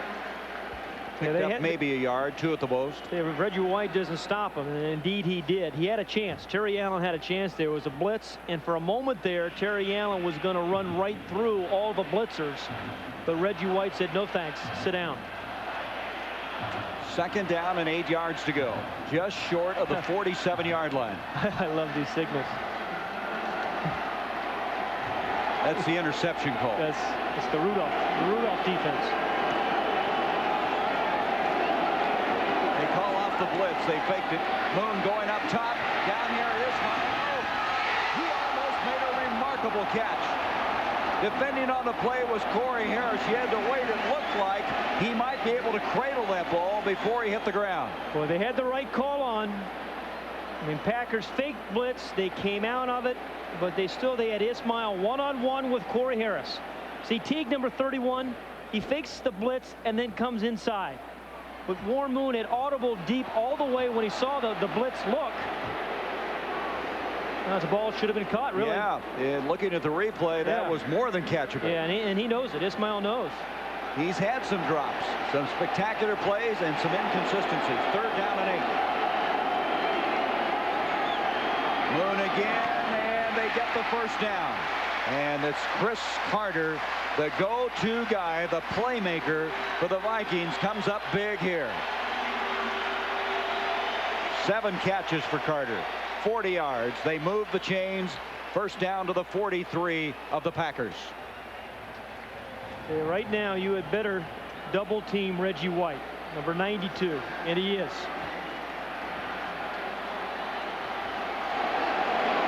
Amp Lee comes into the backfield now, changing up the tailbacks. Moon throwing far side, catch made by Carter, breaks the tackle to 40. He's got to the 30 to the 29. 15 yards on the play, and Chris Carter now responding down the stretch. Chris Carter picked up a nice block by Jake Reed, the other wide receiver, to get those yards after the catch. First it makes Teague miss, and then Reed there on Buckley. I think you're just beginning to see a tired Green Bay defense, Gary. First down at the 29. Allen comes in. Longest drive of the night now for Warren Moon and the Vikings. Play action by Moon. Boy, he's got all kinds of time. Over the middle, Carter! He can't get it. Teague was there. The ball just a little too tall and long. Moon was given brilliant protection. He had all kinds of time to throw. Carter hurt himself when he hit the ground and is not up yet. Yeah, they had a matchup they wanted. Again, the thing about Moon, which you like, he threw the ball really away from the defensive back, a little bit too tall. But when you give Moon some time, he's only had 3 or 4 times, Gary, where he's had time tonight to be able to get the ball downfield. They actually had just cut the whole defensive rush down on that play. They had them all knocked down and off their feet. And a missed opportunity there. Well, they can't afford to lose that guy at this point in the game.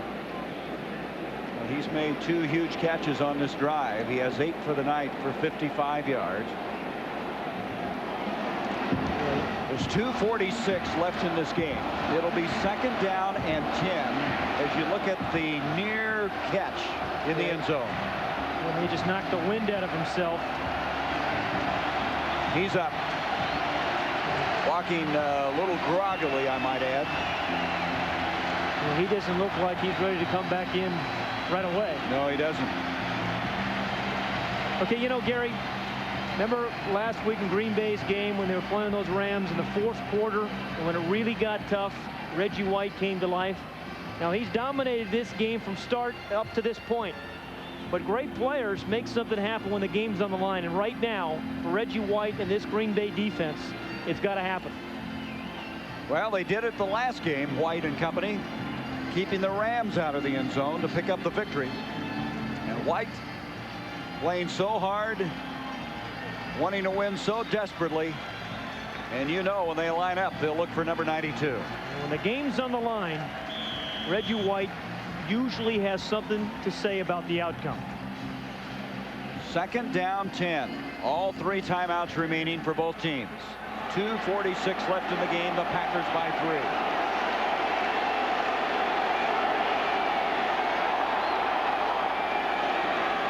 Jordan comes in motion. Moon to Jake Reed, and he'll be stopped just short of the 20.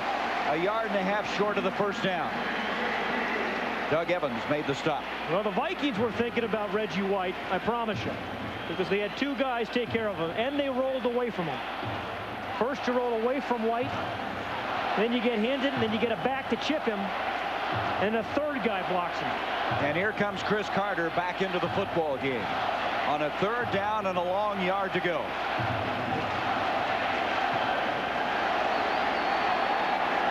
They're within field goal range, obviously, as we approach the 2-minute warning. Moon to Allen. Allen to the 20. Allen has a first down. Teague made the stop, and we've come to the 2-minute warning. Dennis Green, his team trailing by 3. 2 minutes remaining when we come back.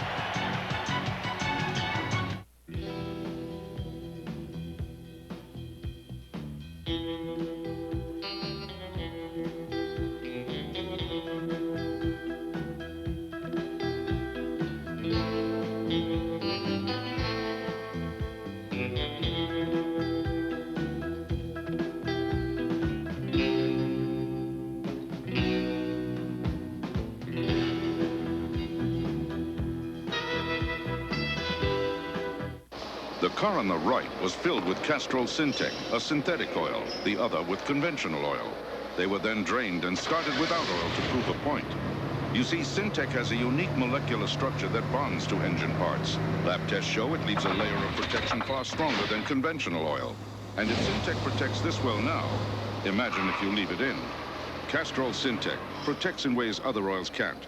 Get a free officially licensed NFL team sweatshirt when you buy a 6-pack of Castrol Syntec. Who knows where you'll need to be? But if your battery is more than 3 years old, it could fail this winter. Before you're stranded, get the next generation of Die-Hard. Here's proof exclusive new technology creates the most powerful, longest-lasting Die-Hard ever. How many starts does your battery have left?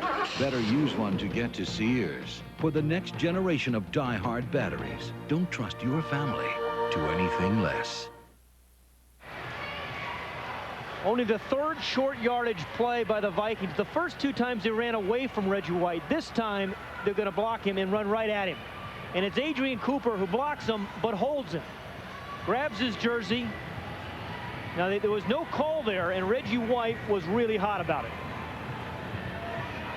I think Adrian Cooper was a little hot, too. Remember, he got into a fight this week with John Randall, and in the locker room, Dennis Green didn't make a lot of it, but Cooper taking some of that venom out on the opposing team right now. Okay, Gary, this is kind of fun because you have some big-time players and big-time egos, and when the game's on the line. A lot of pride. Yeah, and a lot of pride on the line for guys like Reggie White and Sean Jones and Warren Moon. First down at the 18. 2 minutes left. 3 timeouts left for the Vikings. Ismail goes in motion. Moon completes it. The catch made by Ampley. And he's knocked out of bounds just short of the 12-yard line. You know, Gary, when you have an NFC Central kind of game like this, nobody leaves early. And this place is still jammed because there's still, this game is still going to be decided in this last minute and 56 seconds. Well, I tell you, the last 4 games have been decided by an average margin of 4 points. Coming into the series, the Vikings led the series 33-32, and there's been 1 tie. That's how close it's been through the years. 2nd and 4.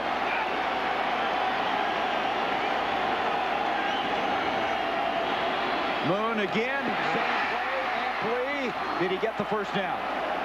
They come right back to Ampley, who they picked up from the San Francisco 49ers. He makes the catch. You know, Gary, give Brian Billick, the offensive coordinator, a little credit because he came right back for the same play. It was not defended well the play before, and they ran it 2 plays in a row. First down by siding the ball. First down at the 8. Timeout. Warren Moon will use the first. Now force the defense to take the play away. You see the time remaining, 1:27, as we go back to the catch by Ampley. Yeah, what you like about it is you got a couple receivers bunched here. They're just going to clear out here. Ampley, the 2nd time in a row, goes right out in the right flat and is wide open. It's kind of like a pick play. No linebacker there, no strong safety there. And that's when they sit working on the linebackers. That's it. Now, they found a play, Gary. They've run it twice in a row, and they've made it work. But you can bet that Fritz Shurmur is going to make an adjustment as we have a first down now. The line of scrimmage, the 8-yard line. 1st and goal. And Gary, a 3-point game. Clearly, Minnesota's thinking about getting this ball in the end zone. And to me, their best shot is Chris Carter. I mean, 3 tough touchdown catches against Miami earlier this year. And where Chris Carter is especially good is right down here inside the 10-yard line. Get a jump ball, huh? Yeah, give him a chance. 1:27 left. Ampley is in the backfield. You watch Carter come back onto the field. Jake Reed split to the near side along with Carter.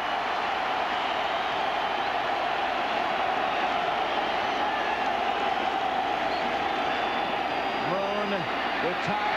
Delivers it, completes it, and lunging forward is Chris Carter. He's got it inside the 5. They're going to mark the ball at the 4. 2nd and goal there. See, a minute 15 remaining in this game. The ideal drive right here, even though it's only a 4-yard drive, is to have that clock hit about 2 when they get the ball in the end zone. 9 catches now for Chris Carter. 59 yards. They're at the 4.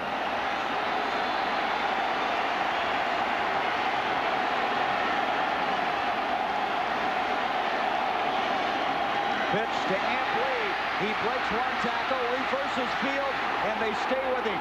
Bryce Popp would not give up. He came back, made a huge stop, a loss back out to the 13-yard line. Gary, it's only fitting that a big defensive play, as Reggie White was hurt on that play, but a big defensive play again when it really counted. This time by Bryce Popp.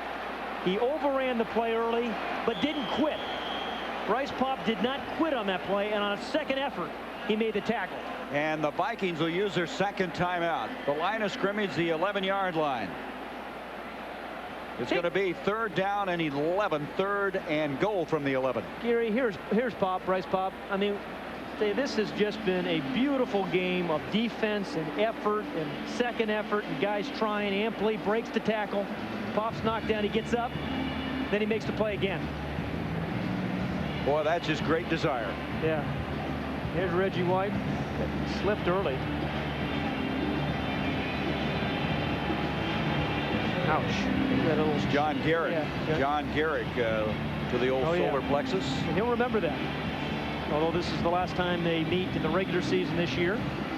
Again, the Packers trying to sweep the Vikings for the first time since '88. But right now, with a 3rd down 11, they got one more crack at the touchdown. Then they'd have to settle for the tying field goal. Anything but a turnover.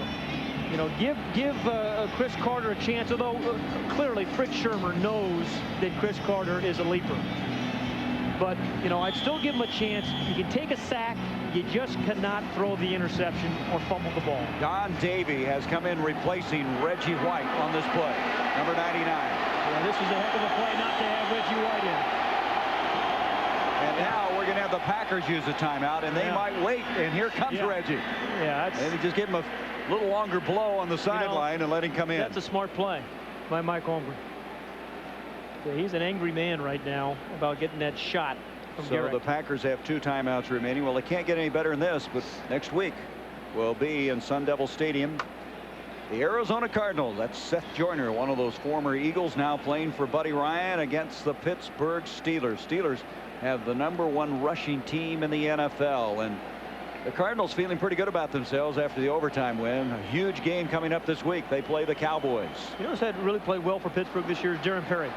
Free safety, 5 interceptions. Shares the lead in the NFL. He had 3 in one game. Tell you what, it's been a great defensive game all game long, Gary. We may have a little bit more football left, quite honestly. Minnesota with 1 timeout left. The Packers with 2. Reggie White is back. 26 seconds to go at the 11-yard line. 3rd down.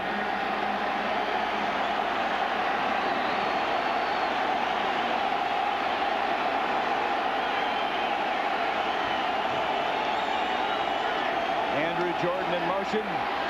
Moon going into the corner. The ball is up and incomplete. Jordan, who was in motion, the intended receiver. Corey Harris defending on the play. And here comes the field goal attempt. Quad Revege, you might remember, beat the Packers last year with a field goal after that remarkable catch by Eric Gulliford. And Revege will come in here. Revege, 7 of 12 for the year. This will be a 29-yard attempt. And watch out for Sean Jones. All 6-7 of them up the middle. And the Packers are going to use another timeout. With 21 seconds left, they're going to ice the kicker. And then also going to think about a rush. I mean, when you have a guy like Sean Jones at 6'7", you know, Reggie White inside, you got some big guys who can push the pocket and who can jump. And remember, Jones and Reggie White have tipped a lot of passes this year. Don't forget, immediately after this, the Stadium Show postgame, as Bob and Kevin and LT and Ernie Johnson will catch you up on what's ahead in the weekend and some post-analysis of this one. And it's been something special. And you think this guy leaves anything left? I mean, Reggie White gives it all. Saddlebags are empty.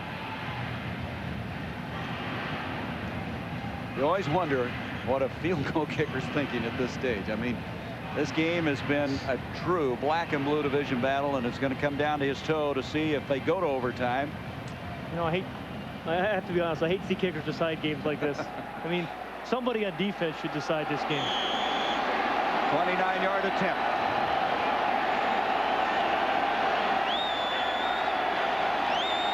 Reves' kick is up, and Reves has tied it.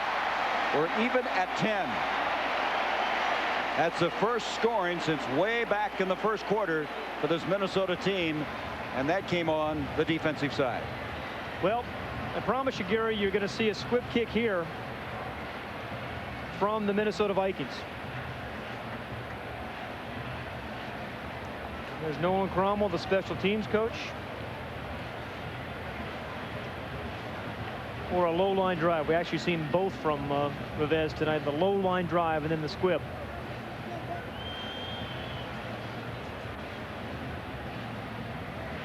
They've had 4 overtime games in this previous history of this wonderful series. Minnesota has won 3 of them. Nolan Cromwell, who loves the Green Bay area, does a lot of hunting. In fact, he's out being up at a tree hunting for a deer just recently during the bye week. And Gary Zahner, who is the special teams coach for Minnesota. He's quite a guru as far as the kicking game is concerned. I think he tutors, I think I read 11 different kickers around the league, punters and kickers. We're talking about he's such a positive guy. Gives them some techniques to work on. Well, we're 17 seconds away from an overtime. Even at 10.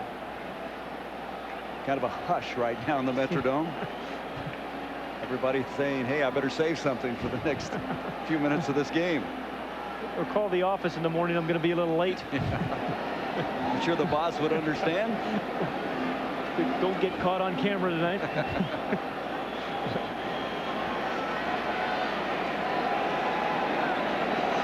Bay's ready to go.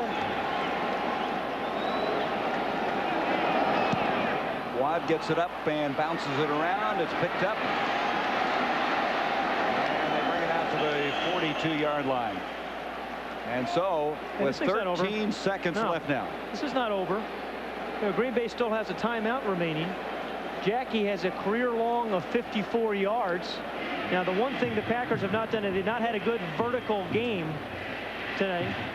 Well, Yurkovich was the guy who actually came up with this. He's a nose guard. Yeah, I was going to say the good hands guy. Yeah. They did a good job of blocking it, but Gary, let's set Green Bay up here. They need to get to, well, the 37-yard line of the Vikings. They have 1 timeout, 13 seconds, and that would give Jackie a chance to tie his career long. From the 44. Brunell coming out late under center. Up the field, Sterling Sharp can't hang on. Now, you know, you wonder, and this is just a thought, Sterling was not really into this game. It didn't look like a while ago. You know, he looked like he was terribly disappointed in what's going on. You wonder how it affects your concentration coming back in now. Well, that's the ball he catches all the time, and when you really needed it. Yep. That is when they needed. They would have been maybe 5 yards shy of a legitimate field goal attempt there, Gary. Well, he's not happy, but boy, the team needs it. Well, yeah, we said that when he wasn't happy. He maybe needed to make a big catch in the 4th quarter to bring his team from behind. 2nd down 10 from the 44. 8 seconds left in regulation. Brunell stepping up, throwing under duress. The ball is up, and it's intercepted and dropped. Momentarily, Dwayne Washington had it, and we have come to the end of regulation play. We are going to overtime. We're going to have the coin flip before we go away. 10-10. And we go to OT. We'll have a coin toss at the 50-yard line. Each team will have 2 timeouts. It'll be played the same as a 4th quarter until one team scores or the 4th quarter's over. Gary, I'll tell you, with the new kickoff rules, this is the overtime. Winning the coin toss is even more significant. Yep. Because you're generally going to get the ball, 35, 40-yard line. Jack Del Rio is out there, joined by Vincey Glenn, and coming out for the Packers is going to be Joe Sims and Shimura, the tight ends for the coin flip. In this game, the Packers with a total of 158 yards after regulation play. Minnesota 190.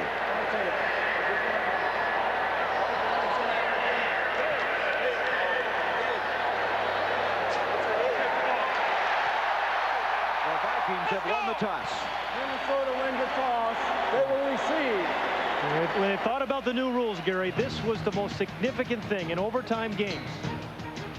We'll be back with the overtime in just a moment.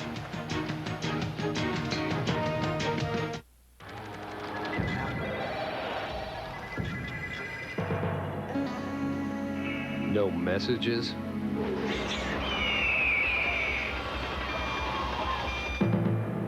No faxes? No mind-numbing meetings.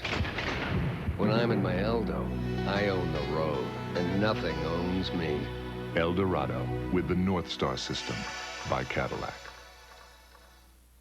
At Jiffy Lube, we understand that some people like to change their own oil. They want to save money.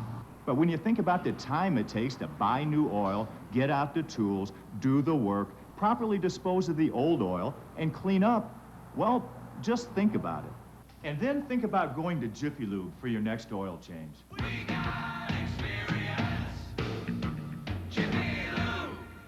For quality products like Pennzoil and quality service, go to Jiffy Lube and ask for Pennzoil. I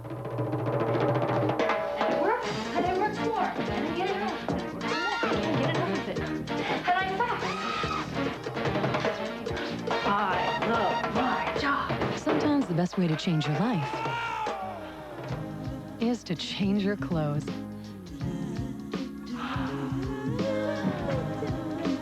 How was your day? I forget. Fruit of the Loom. Clothes that make you feel good. This is the 6th overtime game this season in the NFL, and the previous 5 have been decided by a field goal. Jackie to kick off. Ismail back for the Vikings. Kadri waiting inside the 10. And he comes out to the 28-yard line. That's good, pretty good coverage by the Packers. We have a man down for the Vikings at the 21-yard line as Warren Moon will come on. That is William Sims, number 57. He was on the practice squad last year for the Vikings out of southwestern Louisiana. So we're going to have a stoppage right now while they attend to Sims. The 29-yard line is where the Vikings will start this drive in overtime. To us, quality isn't everything, it's the only thing. When J.D. Power and Associates ranked Cadillac the best overall car line for vehicle dependability at 5 years of ownership, we believe that said a lot about our commitment to our customers for the long run. It's an honor everyone here can share because all of our workforce was part of making it happen. I'm as proud of our teamwork as I am of the award, and so is my company, Cadillac. You got the winning color. My brother told me if I'll change my oil, I'll get a lot of miles out of my truck. I use Pennzoil, and I change it every 3,000 miles. Now with the revolutionary Pennstar molecule, Pennzoil clings to moving parts, works like liquid ball bearings. Play Pennzoil's Ticket to Ride game. Scratch, match, and win one of 10 Harley-Davidson Softail motorcycles, one of 10 Harley-Davidson leather jackets, or one of 1,000 other prizes. Get game cards where you buy Pennzoil or have your oil changed professionally with Pennzoil. It's first and 10 from the 37. PJ throwing deep down the left side. Thomas is open. He's got it. Boomer Thomas knocked out of bounds, and the clock is stopped. It's pandemonium here in the stadium. Down by 16, and now they're within a field goal to win it. 47 At Fruit of the Loom, our sweats are roomy and soft. Because before you can be comfortable, you need to be comfortable. Fruit of the Loom, clothes that make you feel good. We're in overtime. William Sims assisted off the field. That was the holdup in the ball game. Warren Moon waiting now as they'll start the drive from the 29-yard line. You played an overtime game one time. And yeah, it was actually my very first start against Minnesota. We played 4 quarters, and then in the overtime, it ended up 10-10. Moon on the last drive was pretty effective. He was 7 of 10 for 58 yards, getting the tying field goal. Moon with time, and the catch is made at the 40-yard line. Kadri Ismail to the 40, a first down.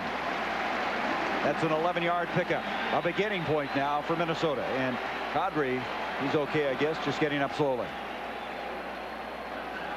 So this Green Bay defense has played superbly all evening, Gary.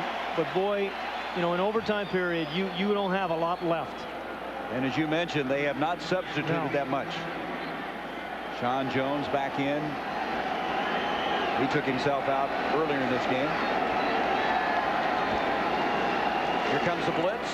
Moon going up top, read the blitz, and incomplete, intended to read. He read the blitz, tried to get something one-on-one, and Doug Evans was equal to that. 17 yards rushing for Minnesota tonight. Again, this is the right adjustment. See the blitz, you get a three-step drop, you have a tall receiver in Jake Reed at 6'4". But again, you got to keep the ball in bounds and give him a chance to go up and get it. 2nd and 10 from the 40.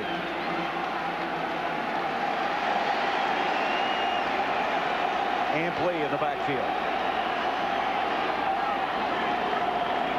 The blitz coming again. Moon to Chris Carter.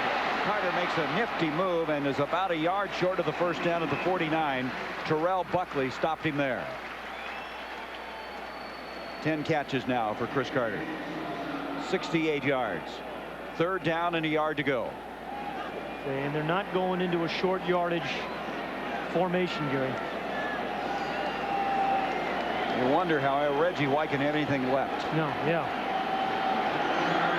On 3rd down conversions tonight, the Vikings 2 of 14.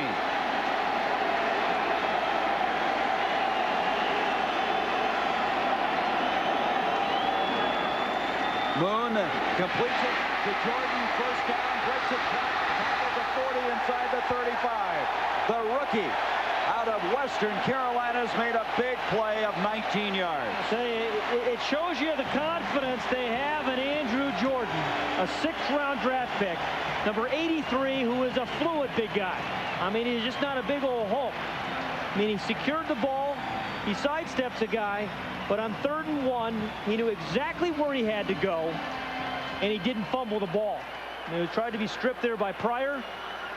And again, Minnesota right now is in field goal range. They are. It'd be about a 50-yard field goal from the 33-yard line. Terry Allen. Allen gets to just about the 31-yard line. Well, if you're the Packers now, you're stripping the ball carrier. You have to force the turnover. Revays, who tied it up with a 29-yard field goal. You can see 8 career game-winning field goals, 2 of them against the Packers, 1 of them last year in that weird ending. It looked like they had no chance to win it. Completed the pass of 45 yards, and he kicked the winning field goal. 2nd down and 8.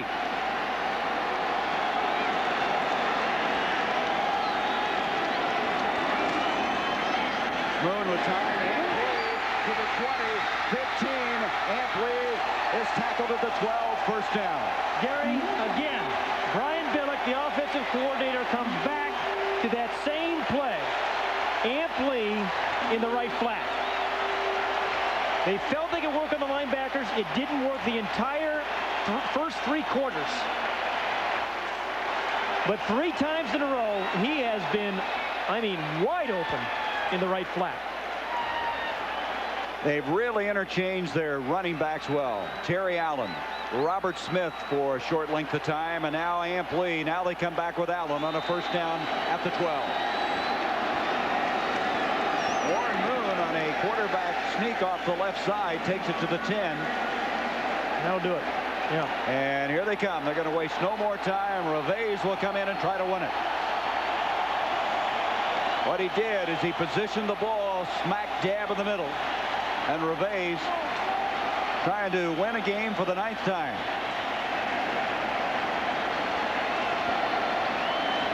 And if you're a Packer fan, you're just hoping Sean Jones can get a big old paw up there. 27-yard attempt. He hit one from 29 to send it into this extra safety. Saxton to hold. Revays' kick is up, and the Vikings have won it.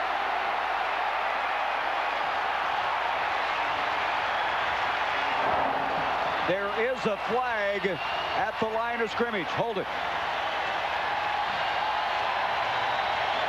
I think it's against the Packers, and it is 12 men. And so Minnesota goes to 5-2. Dennis Green is 5-1 against Mike Holmgren. The Packers go to 3-4 on the year. Reveiz with a game winner. The 9th time in his career he's won a game with his toe. And Reggie White played just a superb football game, but it wasn't enough. And a 3rd time, Gary, he's beaten the Packers with a kick. They got the hands up, as you suggested, Pat, but they just couldn't get there. And Reveiz was right down the middle. And Minnesota moves into the elite class now as far as contending for postseason honors. They're in great shape now. At 5-2, they go to Tampa Bay for the next game on October 30th. In overtime, Minnesota defeats Green Bay 13-10.